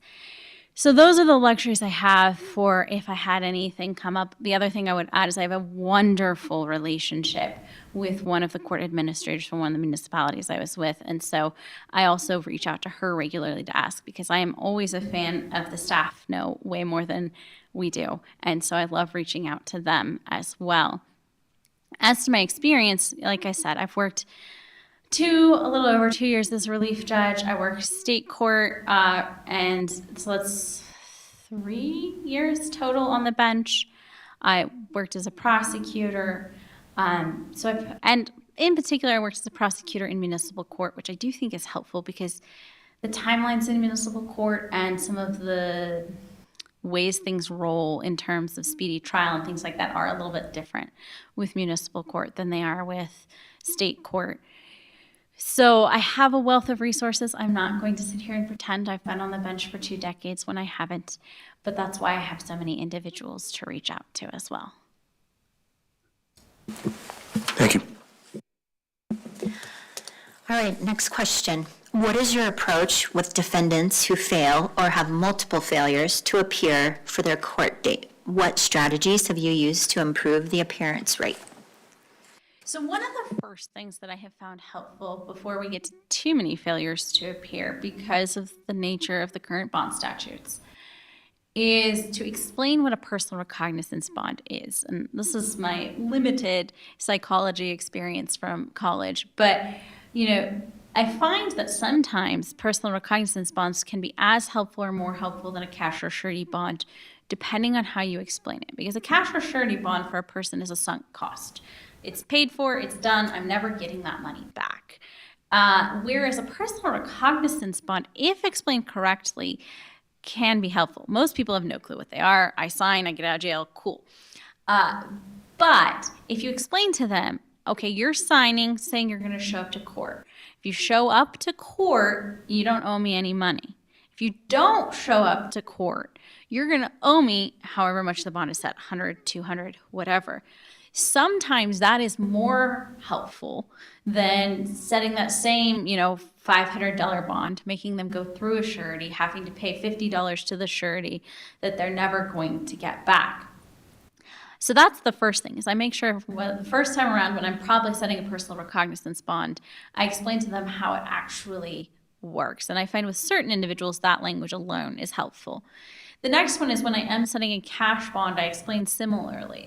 Even though you're having to post this money stays yours as long as you keep coming in.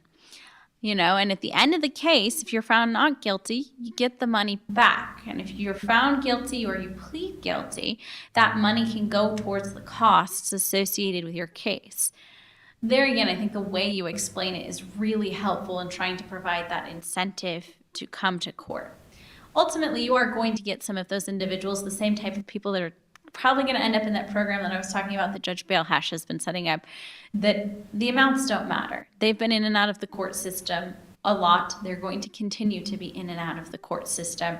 And that's why a program like the one you're working on with Crew is so important, because really it comes down to barriers. It comes down to not having a home. It comes down to having mental health issues that are so substantial that they're not always in the right mind, or having multiple TBIs to the point that they genuinely forget to show up to court. It's not they're blowing you off.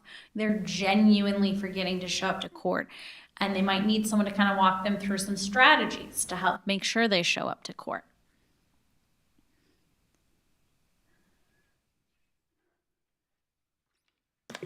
Thank you. I have your next question. Traffic complaints are one of, if not, the top concern in our community, and how would you handle traffic-related cases in your courtroom? There are so many different ways, depending on what it is. Every time that I do traffic court, I think the first thing is to kind of assess who you're dealing with. As I've said before, is this you have the traffic history in front of you. Is this someone that, they've had a good driving history for 10 years, they got a speeding ticket, and you're probably not going to see them again for another 10 years. That type of individual, you understand what you did wrong, right? Yes, here's your fine, move on type conversation is probably all you need. There are other individuals, like the teenagers I was talking about, and sometimes even people much older than teenagers, that it's helpful to explain things to. And one thing I actually found very helpful myself with my own driving was in some of the civil work I did. I worked with some engineers that explained to me how we get our speed limits and how we get some of these traffic rules of the road that we do, and kind of how the human engineering aspect goes into that, and that there's actually a reason that this speed limit is this limit on the road. It wasn't arbitrarily decided this way. You know, someone goes through and looks at how curved the road is, how likely it is there's a person walking across the street, etc., and sets the speed limit to make sure that if one of those unexpected things happens, you can actually stop in time. And I find sometimes that education element for those people really helps. You know, it's like, oh, maybe I will actually follow the speed limit next time. Now I understand there's a reason behind this speed limit rather than, you know, it's just an arbitrary number. There are people that you have to kind of start laying down the law on, and there are some the state requires. You know, no proof of insurance is one. If you don't have proof of insurance, it's a big fine. It is what it is. But you can also, there again, on the back end of sentencing, provide some incentives to help get that insurance. So say they didn't have it at the time of the offense. You can offer to suspend part of that fine if, say, within the next week, they can come in with proof of insurance and they don't have any more no proof of insurance charges within the next year. Because the goal of that one and the goal of the hefty fine on that one from is to make sure people are insured, to make sure that if an accident happens, everyone's covered. And, you know, the philosophy kind of goes on from there. There are ones, too, where you need to start looking at the classes. You need to start looking at, okay, you know, you're getting points, but you're also going to have to attend a level 1, a level 2, et cetera, driving class, and I'm going to suspend a very painful fine on the condition that you attend that class. Just depends on the circumstances.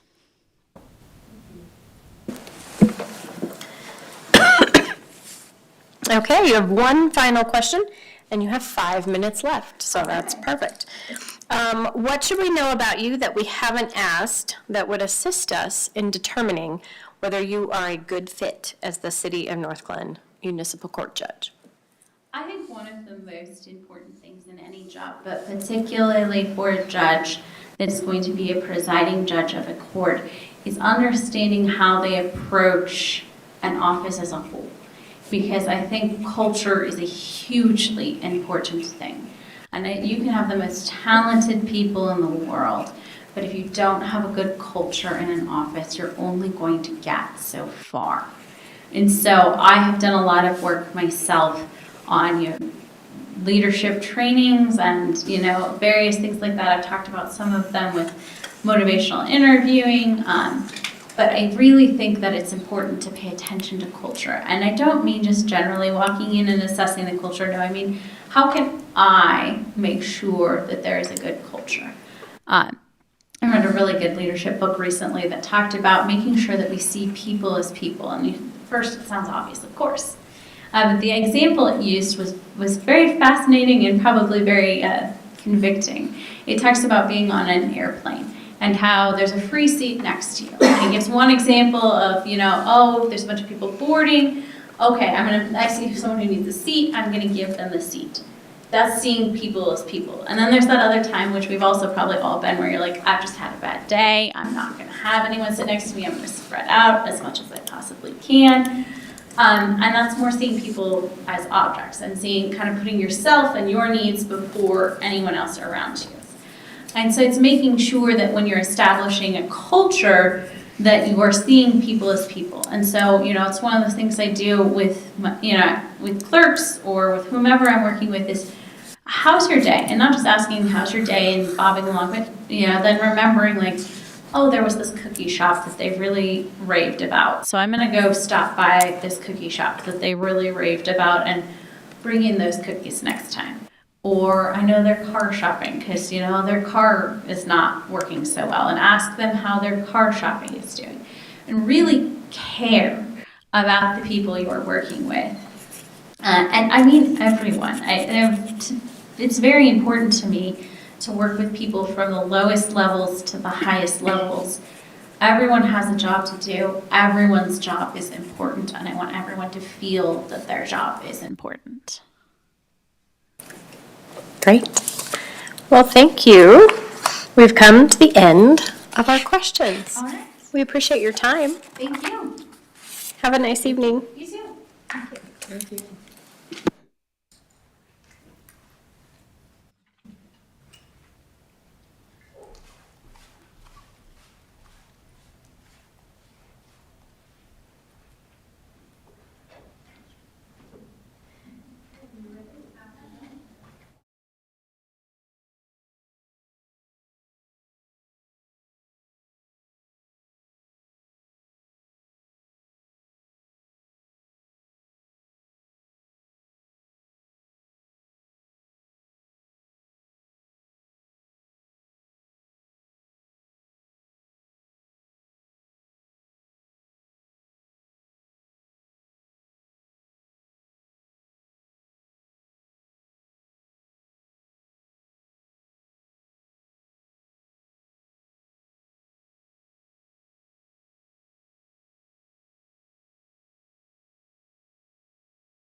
Tonight, we have 13 questions for you in 45 minutes. We're going to take turns, and it'll bounce around a little bit up here. So after kind of a brief introduction, I have question 1. What do you know about the City of North Glen Municipal Court, and why do you want to hold this position? Well, what I know about the court is what I hear about the court from some of the judges who come through here and some of the judges who know judges here. I'm told you got a docket that's pretty substantial right now, and that there are possibly some challenges accommodating it. I imagine Amanda's doing a great job, but I'm kind of curious about what it's going to take to have this be more manageable. I've heard about a docket could be as many as 200 cases. My opinion, that's out of control. That's just me. What I know about it is your code. Home rule codes are, I don't want to say they're all the same, but they're similar. You just have different taxonomy and numbering. But when it comes to the court side of things, typically you adopt the model traffic code with certain changes, etc. Within that, you have infractions and offenses. Most cities have 7 offenses, some have 6. Those are jailable. You have a criminal code. You typically adopt the sentencing maximums that are allowed under state law, which is a fine of $2,650 up to 364 days in jail. That's just sort of the framework that's adopted across most of Colorado. And I think there's, 165 home rule cities. Most all of them use a similar approach to how they handle it. Then you have code. Some code provisions, code and animals, some are jailable, certain jurisdictions, some they're not. But that's sort of the health, safety, welfare side of it. So that's what I know about your code. I've looked at it, and I've looked at quite a lot of codes, to be honest with you. Did I answer your question? I don't know. Why do you want to hold this position? Because I think that being municipal judge is one of the best jobs there is. I think it's great work. It's one of the few positions where you can go to work and try to make change happen. I will say you fail most of the time on the criminal side of things because you're dealing with a lot of folks with a lot of challenges, but you get a chance to try to put someone in a better position, and that's better for the community, it's better for victims, it's better for everything going. But to be real candid, you're not often successful, but there aren't a lot of jobs where you go home at the end of the day and say, I had a chance today to really try to make something happen that was positive. And the fact that you may have a lot of failures, well, that's life. But an awful lot of jobs don't ever even have a chance to try to do that. So I think it's noble work. I think it's valuable work. I think anybody who's not excited about it doesn't understand what the job is. I mean, I think it's fantastic. Mr. Cooke, good evening. Can you please describe the experiences you believe will make you an appropriate selection as the City of North Glen Municipal Judge? Yeah, here's where I got to be direct. I don't know if you read my package. I won't go through it. At one point, I had trained half of the municipal judges of Colorado. I am very familiar with the law. I'm familiar with the processes. I was president of the Colorado Municipal Judges Association. I've gone and lobbied the state legislature on behalf of the judiciary. I was 6.5 years full-time in Arvada. I've been working part-time ever since. This week, I was scheduled for Longmont tomorrow. I'm going to be in Westminster on Wednesday. I'm going to be in Lakewood Thursday and Lakewood again on Friday for a jury trial. I would say I have exceptionally deep subject matter knowledge of this.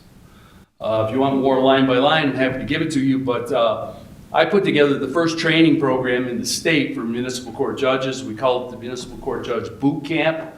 I had several instructors who were other judge acquaintances of mine, and we put 50% of the judges in Colorado through that program. And I'm very proud of the fact that I made that happen. Thank you, sir. Hello. We're going to kind of bounce back and forth here. Thank you so much for being here. What is your philosophy as it relates to dealing with juveniles in municipal court? And what is your experience utilizing a juvenile probation program? Well, why don't I tell you my philosophy generally, and then I'll tell you my philosophy about juveniles. Would that work if I do that? Yeah, I think so. Yeah. Just nod your head if that's okay. My philosophy generally is RIO. It's respect, it's integrity, and it's outcome. It's respect for the defendants, it's respect for victims, respect for police, witnesses, etc., and respect for the court staff. Everybody gets the same treatment. When I talk about integrity, it's my personal integrity that I bring to bear, to be aware of implicit bias, things like that. It's also the integrity of the court process and the court records. These are permanent records that are public records, and you got to have good handwriting, for example. You got to not use all the abbreviations. And so when I'm in charge of that stuff, these are going to be records that in 2 years are still good records. And finally, and here's where I get to the juveniles, the O is outcome. I try to have an outcome in mind that's going to be positive, that's going to be impactful. It's not rubber stamping. Each case stands on its own and is unique. And I think if you don't treat them that way, you're missing opportunities. As far as juvies, every jurisdiction is a little different. Down in Lakewood, they have a thing where they join the parents on certain offenses. So they make the parents responsible. They have to come into court. Most cities don't do that. But I think that's an interesting approach. They literally will cite the parents. Juveniles, it's a complex situation in that you've got kids who maybe you don't know what the situation is at home. You don't know what the situation is at school. You don't know what other pressures are coming to bear. I think most kids would like to be good people. I'm not sure they always know how. We had a program in Arvada that was called the Judge Mentor Program that Judge Mike Matassa put through under my supervision, where certain kids, certain juveniles, he would meet with them periodically and just talk about school and talk about how to get from A to B. It was kind of an intensive program, took a lot of time, but I felt it was pretty valuable. Probation can be very helpful, but you probably all heard the pitches. Schoolhouse to jailhouse and evidence-based sentencing. The statistics are saying now that if you have a low-risk offender, particularly juveniles, you want that kid out of the system as soon as possible. Because the more contact that child has with the system, the more likely he or she is to reoffend and be back in the system. And there are just studies, hundreds, that say low to no contact for low risk. Now, when you get up into high risk, well, that certainly starts to sound easy. Now, in Colorado, you can't put a kid in custody who's under 10 years old, and no one actually under 18. So it's becoming more and more limited. But I think probation can be very effective, particularly if the probation officer reaches out to a school resource officer and says, what's going on over at this school? And there's a lot. The other thing that's interesting to me is some probation departments, I think, miss opportunities by not coordinating with the SROs, the school resource officers, because there are programs in a lot of schools now that are pretty effective. And so I don't think you want this sort of multiplicity of treatment. I think if you find out, hey, we're doing something over at the school, then maybe you put it on hold with the court and say, let's see what's happening in the school. Let's see if we can have that be a valuable outcome for this kid. I think probation is valuable. I think it's money well spent. I really do. I think it's hard. I think people who do the work earn every cent. But when you're dealing with a kid, you're not dealing with a kid. You're dealing with the family. And I think that if someone believes, oh, all I got to do is treat this child a certain way and it'll be this great outcome, I think that's overly optimistic. I think you're dealing with a system and that you have to deal in a system sort of approach and mindset 100%. Thank you. So yeah, I got a few opinions if that's what you're wondering. Thank you so much. Mr. Cooke, thank you for being here tonight. Describe any experience you have regarding nuisance abatement and/or code enforcement, including building code enforcement in municipal court. I have a ton. I've handled hundreds of cases. I mean, probably more than, well, a bunch of hundreds of cases. Nuisance abatement is interesting. It's a particularly interesting challenge because here in Colorado, we respect private property. Okay, that's a big thing for Coloradans. On the other hand, we respect a citizen's right to enjoyment of their community and to feel safe and to feel like their property values are respected. So there's always a tension there no matter what. But at some point, things tip. I handled a particular case in Arvada, and a place had partially burned, and the guy was working on it. And these are criminal cases in a lot of jurisdictions, including Arvada. And we really had to turn the heat up. And this guy ended up being faced with jail time because he hadn't fixed up his house. But he was coming in and lying to me and lying to the building department about what he was gonna do. And we really had to give him some strong, strong encouragement. It's tough to give incentive, but you can give encouragement. It does matter, but I think that there's an interesting balance that you have to at least be mindful of, as you're doing these things. Thank you. Hi, Mr. Cooke. I'll have your next question. How has your previous experience as a prosecutor or as a defense attorney or both influenced your approach on the bench? I'm a rare dog. The only prosecution I've done was when I was with the Attorney General here in Colorado, and I prosecuted car dealers for like false advertising, that kind of stuff. No jail time, just some pretty hefty fines. Otherwise, I'm one of the few people who comes at this from a civil background. My job immediately prior to becoming the judge 10 years ago was defending the city of Denver police and sheriff's departments for civil rights lawsuits, which is, sounds great. You tell people you do civil rights lawsuits, and then you say, yeah, my client is accused of killing someone. That's when it stops sounding so sexy. So I worked with police, I worked with sheriffs every day, and I was in that culture. But as far as being a career prosecutor, not just that small stint. As far as defense work, I haven't done criminal defense, but I have certainly had my feet in deep water all over the place.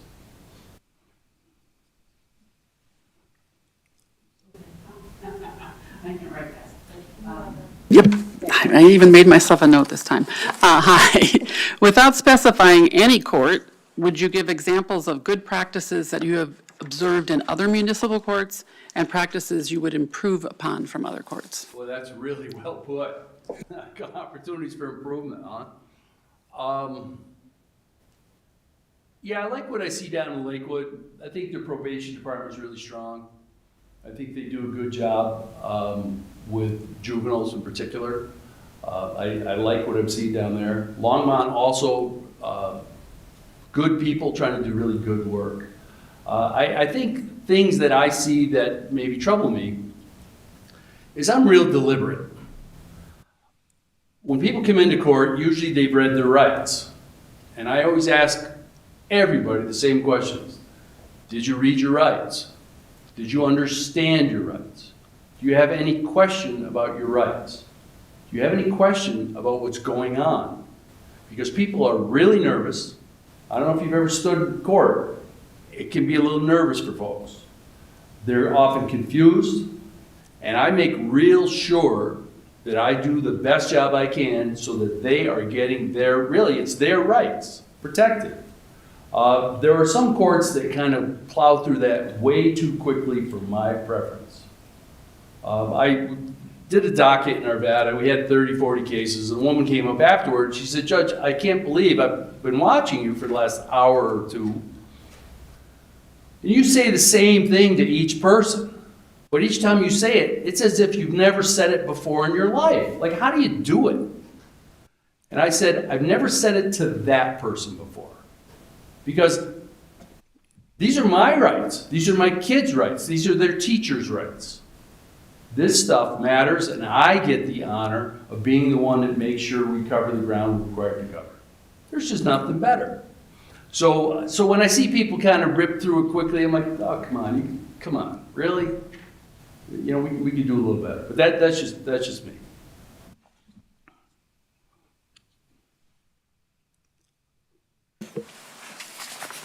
So, Mr. Cooke, it's my turn to ask the question. First of all, thank you for being here. It sounds like you know a little bit about our situation. So my question is related to that. Do you have any ideas you would like to consider implementing in the North Glen Municipal Court that it may not utilize today? No, here's the deal. No one is going to know less than I will know. And you got to come at this. It's called the beginner's mind. I don't start making suggestions till I'm comfortable that I have a real good understanding of what's going on. I think anything short of that kind of smacks of arrogance.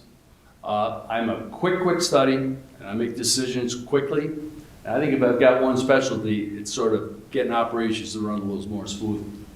But I wouldn't begin to think of changes till I talk to court staff, till I talk to prosecutors, city attorneys, whomever.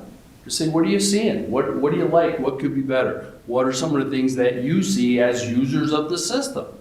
You know, how do we get this to be a better thing? And that's where you start to get opportunity to say, hey, let's tweak this, let's try this. I'll give you a big example. So down in Arvada, after I was there 6 months or so, an officer came in who wanted to talk about what are called penalty assessment tickets. And that's where you set a fine schedule and you say anything that's not an offense, so not a jailable traffic thing, anything that's an infraction, you offer a plea bargain right up front. And we talked about it for a couple of months. I talked with the city attorney, I talked with the city manager, I talked with council. I said, let's go. And I think it was extremely successful. Now, some cities do this by ordinance, like Erie has this in their municipal code. Most cities do not. You do it through court process. And that thing, and I'll call them customers, although they're not, they're defendants, you know. Probably most of you have been a defendant at least once, you know. But it gives them a chance to say, hey, I don't have to go to court, I'm gonna pay this fine. Now, there are people who slip through who've got bad records, and that was the thing that I really gnawed on for a long time. I didn't like that. But in order to have the system be efficient and be effective, I said, let's do it. And they've been doing it for 7 years. But that was after I'd been there a while and talked to a lot of folks and asked other courts like Lakewood, Judge Stavick down there, I talked with her a bunch. I talked with Bob Frick and Longmont a bunch. I said, what are you seeing? What do you think works for you folks? And we went at it and just said, okay, it's go time. And I thought it was very effective. So occasionally you find things like that. Thank you. All right, for your next question, what is your philosophy regarding the need to rehabilitate versus penalize in your sentencing decisions? Okay, is that like a joke question? Nobody wants to penalize. If you get anybody in here who's not talking about restorative justice, get them out as quickly as you can. They're wasting your time. You have to look at restoration. It's not always going to be successful, but you got to have at least an eye for that. You got to get them out of your system. Most of the offenses we see in municipal courts are people who I think have a chance of turning it around. Now, if you've got unhoused folks or you've got people wrestling with addiction, tough customers. I get that. And that's where you're going to have a high failure rate. But these are people, when the police write tickets, they have discretion on where they write. There are certain things that maybe they could write as a felony, but they say, no, let's write it as a misdemeanor, get it in municipal court. Often, municipal court has better resources than county court. You can get on it. The docket's manageable. You can make things happen. But a lot of the people who are in the state court side, you know what? I don't want to say their fate is sealed. It's not. But they're less likely to turn things around. That's a place where municipal court is just great because you're going to interact with people who are maybe on the fence about the way they're making decisions about things. I think it has to be restoration. The question is, what does restoration mean in that context? Again, Lakewood, they have a graffiti team. So when kids are cited for graffiti, they have a van. They drive them out and say, guess what you're doing the next 3 Saturdays? And they often bring the folks with them. And they clean up graffiti. The real deep in restorative justice courts, I think, are kind of difficult to manage, to be honest with you, because they'll bring in victims, they'll bring in the kiddos, they'll bring in the families, and I think there's an awful lot of complexity there. So I like things where you can say, okay, let's have restoration in mind, whether it's treatment, whether it's housing, whether it's this or this or this. Let's have that in mind. But the full tilt restorative justice paradigm is actually really substantial. And I think most courts probably can't get into that. An example would be drug court.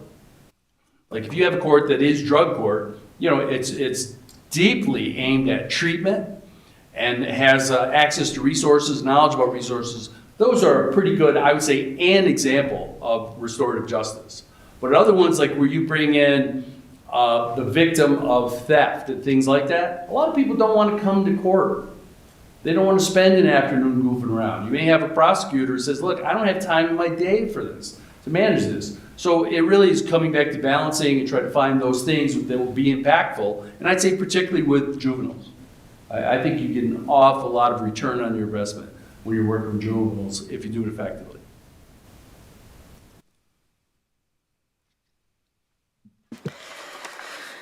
Thank you so much for being here. Can you please describe your experience using technology in the courtroom environment specific to virtual court proceedings and using paperless systems?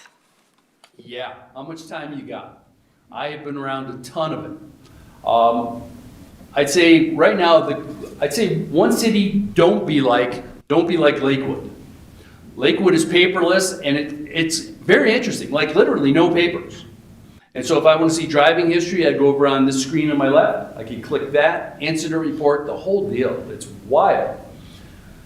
And then you open the register of action, you drop it into Word, then you bring in a Word over to the middle screen. And then everything is in Word, you got to save it. It always has the wrong IP address. So I always get to court early and go in and do a save, and seriously, it takes the wrong address. You got to manually type in the correct address, do save again, that resets the system, and then you're good for the next session. Over on the far right, they have video.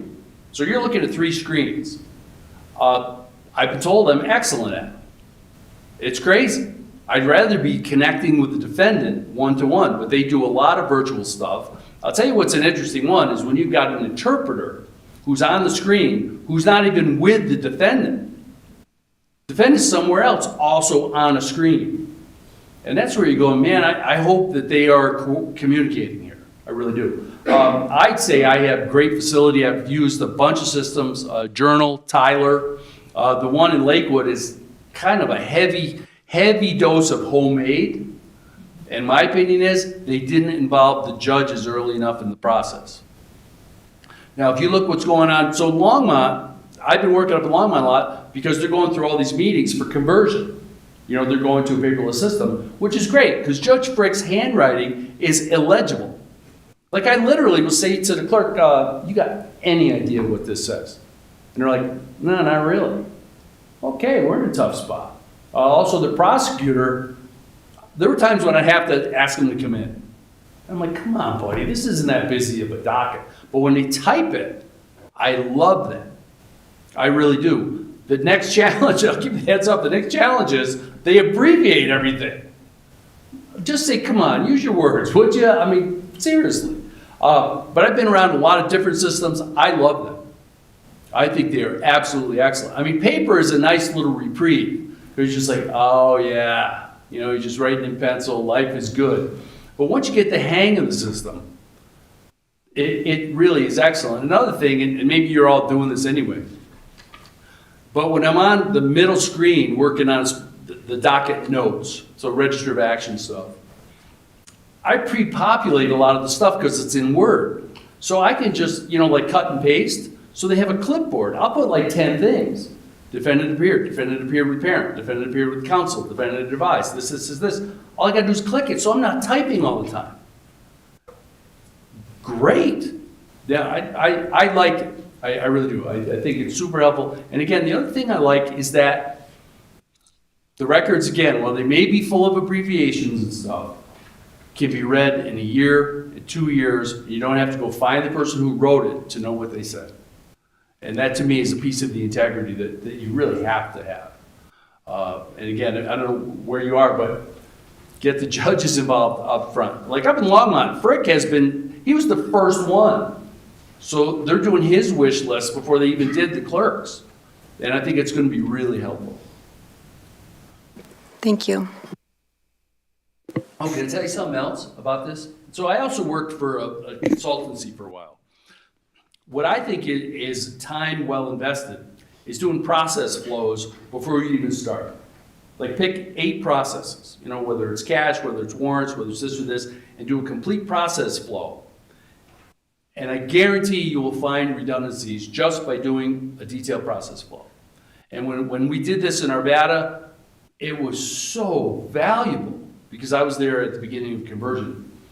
Because all of a sudden, everybody finally understands the things that the court is doing. Because a lot of it becomes almost like folklore or whatever. Well, we know we do this, but we don't know why. We're not even totally sure when. And you get some new clerks in there, they're learning from somebody who's been on the job 6 or 8 months, and he or she maybe picked it up from somebody who's gone like a year ago. But when you do process flow, you literally sit down and do all of the steps. And it's a fantastic educational experience. I mean, it really is outstanding. And then you hand that to the software people. I don't know. There's a lot of ways to make this stuff easier and make it more impactful. And yes, I have opinions.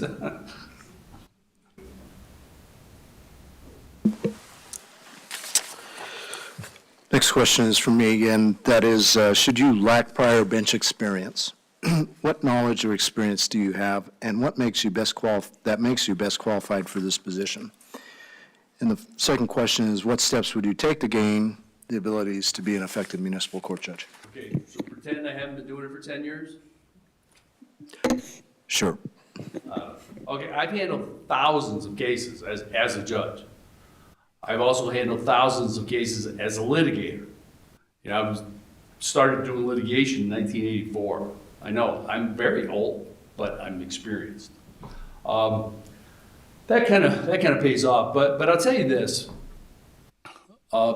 Before day one, talk to people.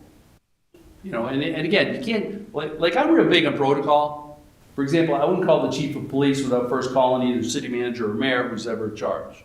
I don't like that. I just say I'd like to have this meeting and talk about issues, process. You know, what have you been seeing? How do we improve it? I would talk with your city attorney. I would read the code forward and backwards. Again, the code's not that hard. I mean, seriously. I mean, they're just municipal codes. So I would study that and have questions and say, well, how have you handled this in the past?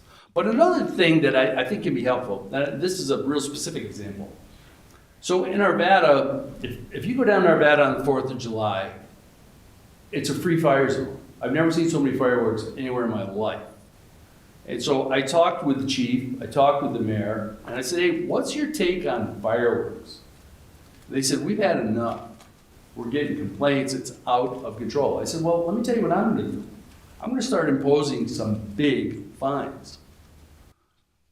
And I just want you to be on board with it, because I'm gonna start hitting this really hard, because I think this matters.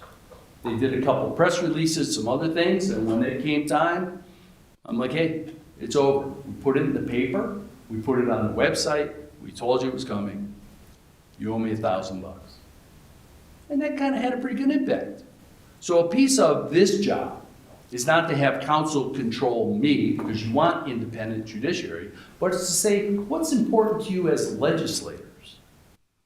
You know, what do you hear from your constituents? What matters? Talk to a city manager. What's important to you? What are the police hearing that would be helpful for me to know? Again, I don't ask anybody to do my job or make my decisions, but I think you're crazy not to listen to people and say, what are the things that matter here? And how can I be a piece of being impactful on them? Okay, thank you for that. All right, for your next question, what is your approach with defendants who fail or have multiple failures to appear for their court date? What strategies have you used to improve the appearance rate? Okay, and you understand that is one of the hot issues in Colorado right now, right? That is a problem. I'll tell you what we don't do. And I look at the court down in Pueblo. And I know the former judge down there. And they were putting people in for a lot of jail time. And I got a big problem with that. Like big.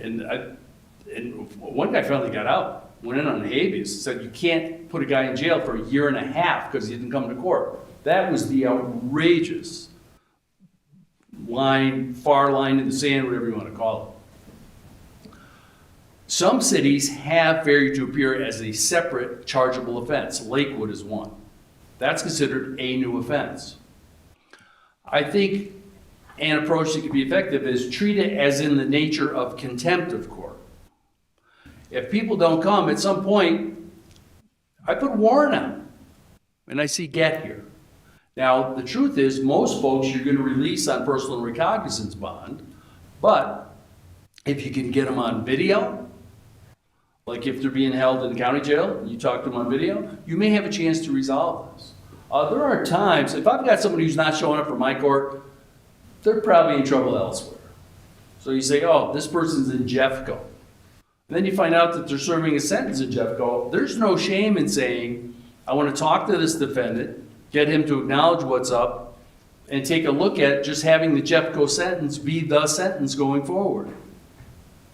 We want to be impactful, and if you've got a defendant, particularly homeless folks, and I don't know what your experience has been, but I've had a lot.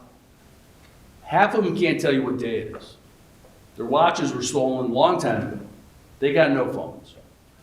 To expect them to know what their court date is in 2 or 3 or 4 different courts is, I think, a lot. I talked to defendants who didn't even know they had an issue with our court. And they used to confuse their Nevada court with Jefferson County Court.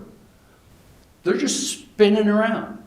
And so sometimes, if you get their attention, do something that's going to be meaningful, whether it's a sentence, etc. There are other times when I think you have to look at it, and you may not like to hear this, but there are times when you say, I'm going to close this case in the interest of justice. This is costing the city too much money.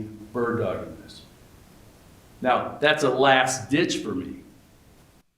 I put some warrants out there on the wire, but an awful lot of judges are saying don't extradite greater than 15 miles.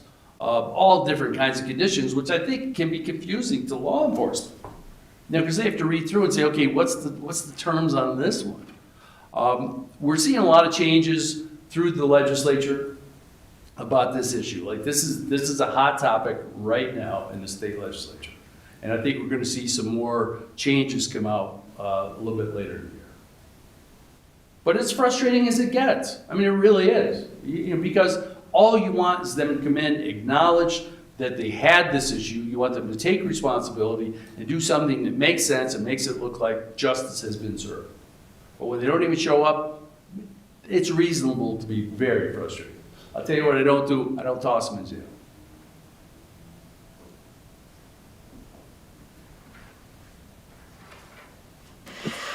Okay, for your next question, traffic complaints are one of, if not the top concern in our community. How would you handle traffic-related cases in your courtroom? Well, here's the deal. The police officer is the first level of discretion. First level. Prosecutor is second level of discretion. So you have to hope and assume that there's a lot happening there. So by the time it gets to the court, these things have already been through a few filters, by the time it gets there. But again, this is where you say, okay, what does the court's fine schedule look like? What are the infractions that are coming to the court? To get a sense of, well, what is the problem? Now, a lot of times, and here's where it's not to pass the buck, but a lot of times it's an enforcement issue, not a judge issue. So, okay, where are we putting our money in terms of enforcement? So down in Nevada, we had this officer, he's now Detective Steiner, who was just beautiful. When this guy would testify, his story was fantastic. And I loved how he would do red light violation. He'd say, park my car right here. He'd draw a diagram. I'm parked at this gas station. I would watch the light for traffic going north-south. When the light turned red, I would look down and look at the crosswalk. I would count to 2. Any vehicle that crossed that crosswalk after I counted to 2, I would pick up. That was his practice. So anybody he wrote a ticket to, he had looked up, watched it turn red, looked down, 1001, 1002, whoosh, goodbye, he goes and pulls them over. I found his testimony to be just excellent. He was thorough, he explained exactly what he saw, and a defendant listening to the testimony, most of the time they didn't put on a case because they did exactly that. So this is a system. Enforcement is a city budget. It's police, it's prosecutors, judge is the last part of that, but judge can be a player. Again, it doesn't hurt to have conversations with the court to say, this matters to us. What's your fine schedule look like? Some fine schedules are set by city manager, most are set by court. But that's where you can say, all right, and maybe you have a term where you do a bunch of warnings and you say, okay, we're gonna start approaching the maximum fine on things that matter. So, but, I love collaborating. I think you get better outcomes when you collaborate. I think when you hear from different people's point of view, I think you come up with solutions that make a lot more sense and are a lot more useful.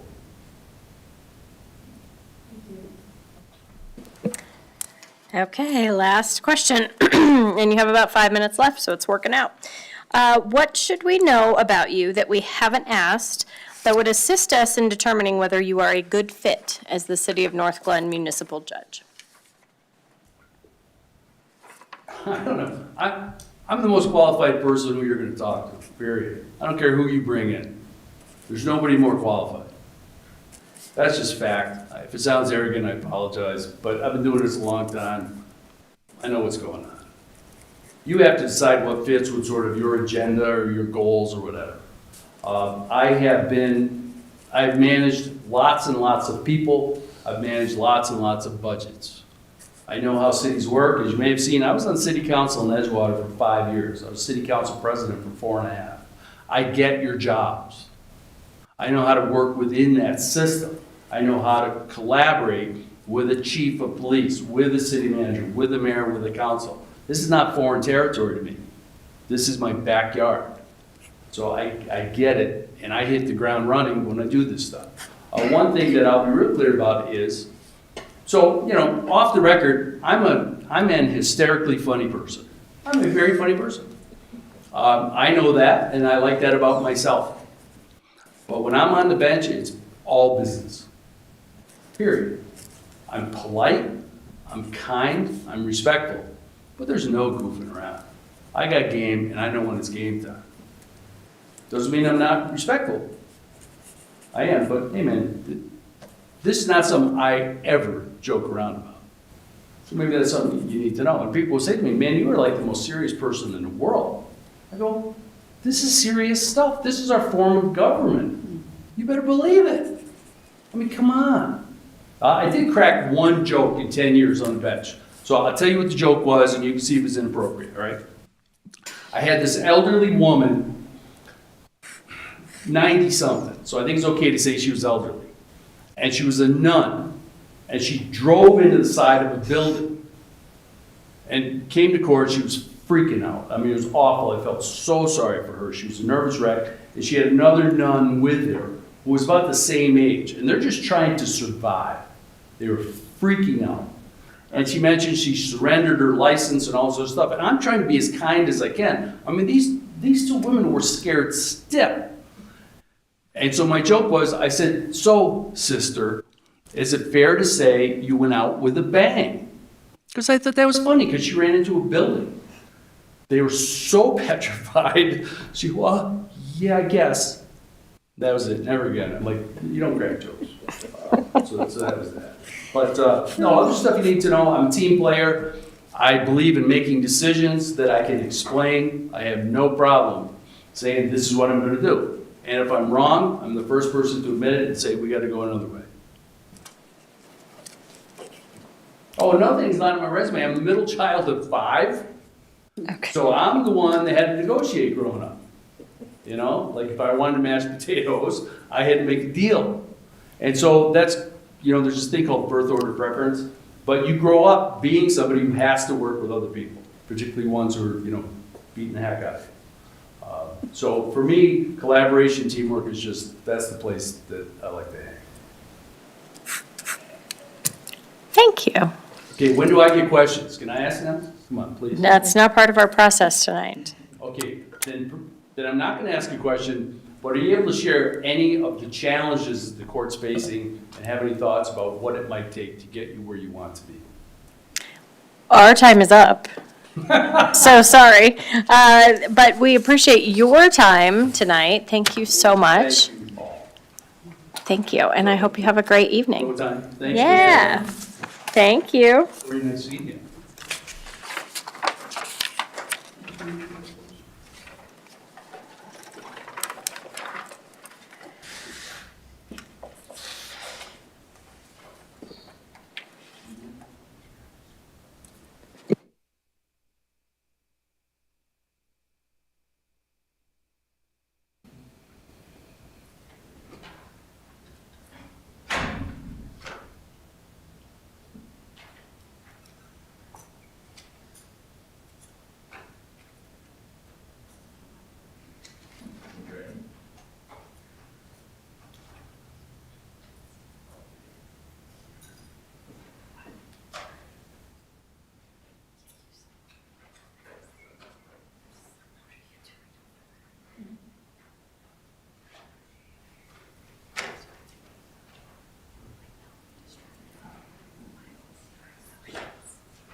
Let me turn myself back on. All right.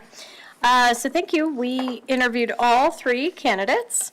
Now we're going to move into public invited to be heard. I'm not going to read the speech because there's no one left.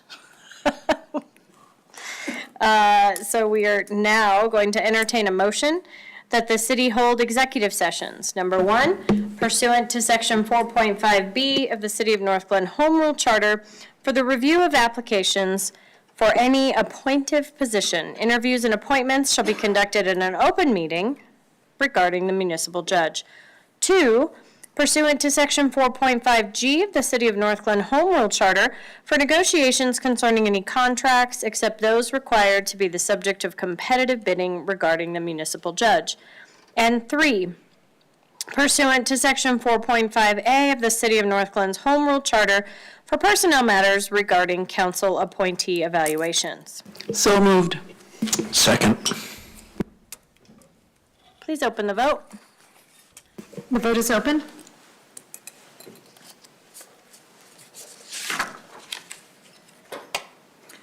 I will close that vote, and the motion to meet in executive session passes unanimously.